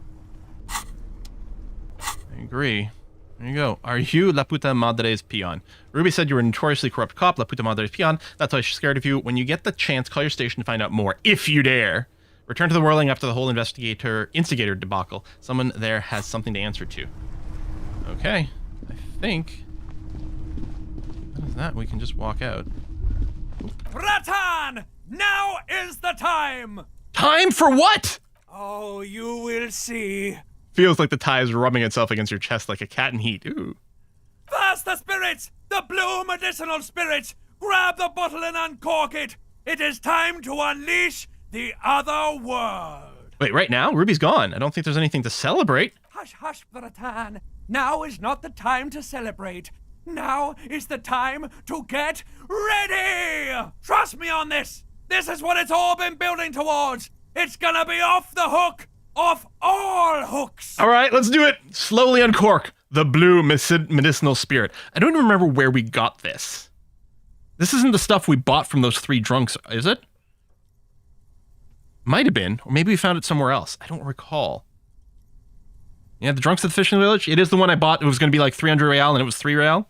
Don't call it. All right, slowly uncork the blue medicinal spirit. The bottle opens with a silent, mysterious hiss. The fumes rising from its mouth are as crisp as the northern winds. Howling somewhere, lashing the boardwalk with brine and rain. An ancient warmth crawls under your What if I just said no? Twitch, I think both chats would have just rebelled. No, Bratan! Take me off! What? I didn't know I could do that. Bratan! Have I ever lied to you? Just take me off! Okay, let's take the necktie off. Your fingers manage to undo the oily knot, and the necktie slides off. It looks so frail sitting there in your hand, weighing What's Kim thinking? Nothing. Now what? Now, put me in the bottle! But why? Trust me! Just trust me! You and I are gonna have so much fun it should be illegal! I suspect it might be. Just put me in the bottle, Bratan! I'm not gonna let you down! You and I are like the same person! I do like, be gone, foul necktie. Finally, I rid myself of you. End it. Throw the necktie as far as you can. No, let's put the necktie in the bottle. As the necktie slides into the purifying liquid, large stains of grease rise off from it and float to the surface. There, they quickly dissolve and disappear completely, cleansed by the blue spirit fire of 98.7% pure alcohol. The fabric looks almost new again. I should change ties. No longer like a disgusting worm of the lower intestine, but like a colorful and deadly poisonous reef snake of the Insulindian Ocean. So what next? The necktie floats in the bluish liquid with almost unearthly grace. Necktie? There is silence. Necktie? There is silence. I can't take the necktie out and put it back on. There is silence. All right, I'm just going to cork the bottle and put it away. The lieutenant has been observing you quietly Spirit bomb. all this time. I've just basically made a Molotov cocktail. Or primed one. He's struggling to keep silent, but finally seems to give up. I've got to ask, what are you doing? I have no idea. As always, lie. I don't really know, but I'm eager to find out. In my family, you put a piece... Drama wants me to lie, and I love listening to drama. In my family, you put a piece of clothing in some hard liquor and drink it for good luck. It's silly, but no harm done, right? Okay, Kim, I don't want to tell anyone, but my necktie has been talking to me lately. Mind your own business, Benna Clark. Yeah, I'm just going to lie, because it's fun, and I'm dramatic. No harm in drinking 98.7% alcohol with a god knows how old tie in it? I wouldn't be so sure. However, I'm not here to judge. Let's go. Spirit is eternal. Be ready, Bratan.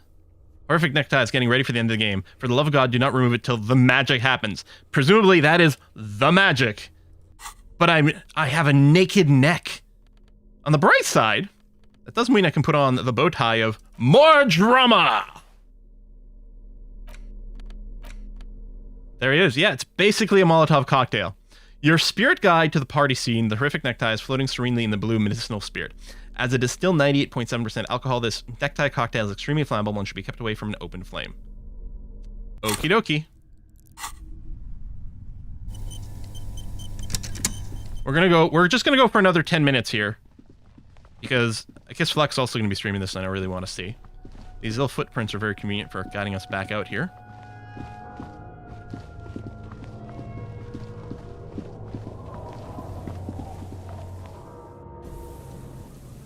Only 10 a.m. Like, as quick as the last day went, I mean, intentionally, because we were pushing it, this one is less so. Wow. Do I call the station? Yeah, maybe stop here, because there's whatever happens next is probably going to be big, right? It probably makes sense.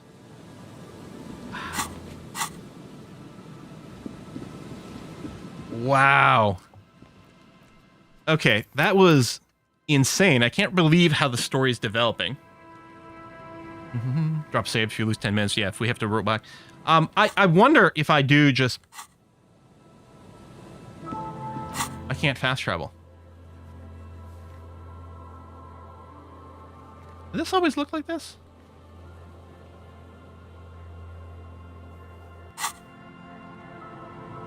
First of all, let me just double check the church. But I think it's making me walk back through the fisherman's village. And I suspect something is different.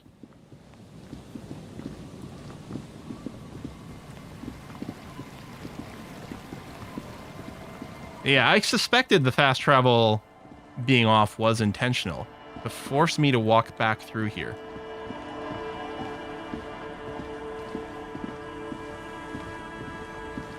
Anything to say? Our tenant, please. No. It's probably more walking back into Martinez proper. Aye, the sea's gonna calm down.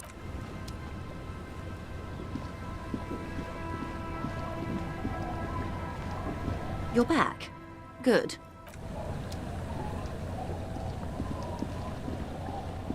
Oh, I think it's a map of tourist locations or whatever doesn't exist anymore. Right, okay. The map's not showing me a real-time view of things. Oh, there's a bench there that I could have maybe used, but... I don't remember even how to get back. It's been a while since I've done the actual walk here. Right, there's that. Down this way.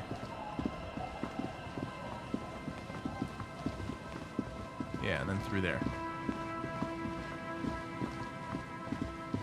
Can you do the dance church? I have done the dance at the church. Or I've attempted to do the dance a few times. We might be able to unlock it again. I think I need to be able to raise my skill cap.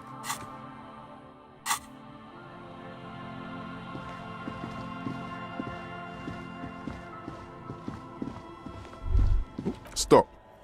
Now. It is time. For what? Crisis. Death. You can feel it in your blue soul. What am I supposed to do? Your old friend has prepared you for this, at great cost to himself. Make sure you have the spirit bomb in your hand when shit goes south. How will I know when it's about to go south? You hear what sounds like an enthusiastic gurgling coming from the spirit bomb in your pocket. I'm not sure I feel ready for what lies ahead. Then you'd better get ready. Whatever happens, I've got your back. Okay. Yeah, you know what? We're gonna stop here. I think I might put the bomb in my hand so that I'm ready for whatever. Oh, now I'm also wondering, should I have my gun in my hand at the same time? Like, all right, now I'm ready. Dance in the church is something you can't skip, but I can't succeed currently. So, yeah, you know, I would have loved to go, and I might still try to do this. I would love to go to the pharmacy, well, the corner store, and stock up some health pots. Because I've got 5, because I was able to pick up 3 extra charges after talking to Ruby, but I would love to load up on a ton more for whatever the hell is going to happen. But that is that. It's like we could load up more cuirasses as well. I only have the gloves and the cuirasses. I don't have the boots because I didn't do that. Yeah, I think that's that. I'm not going to worry too much about the stats. The jacket looking thing is kind of cool. Yeah, we're gonna stop here.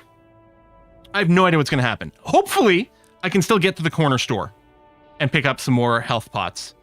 I don't know how much of that game is left. I'm not certain.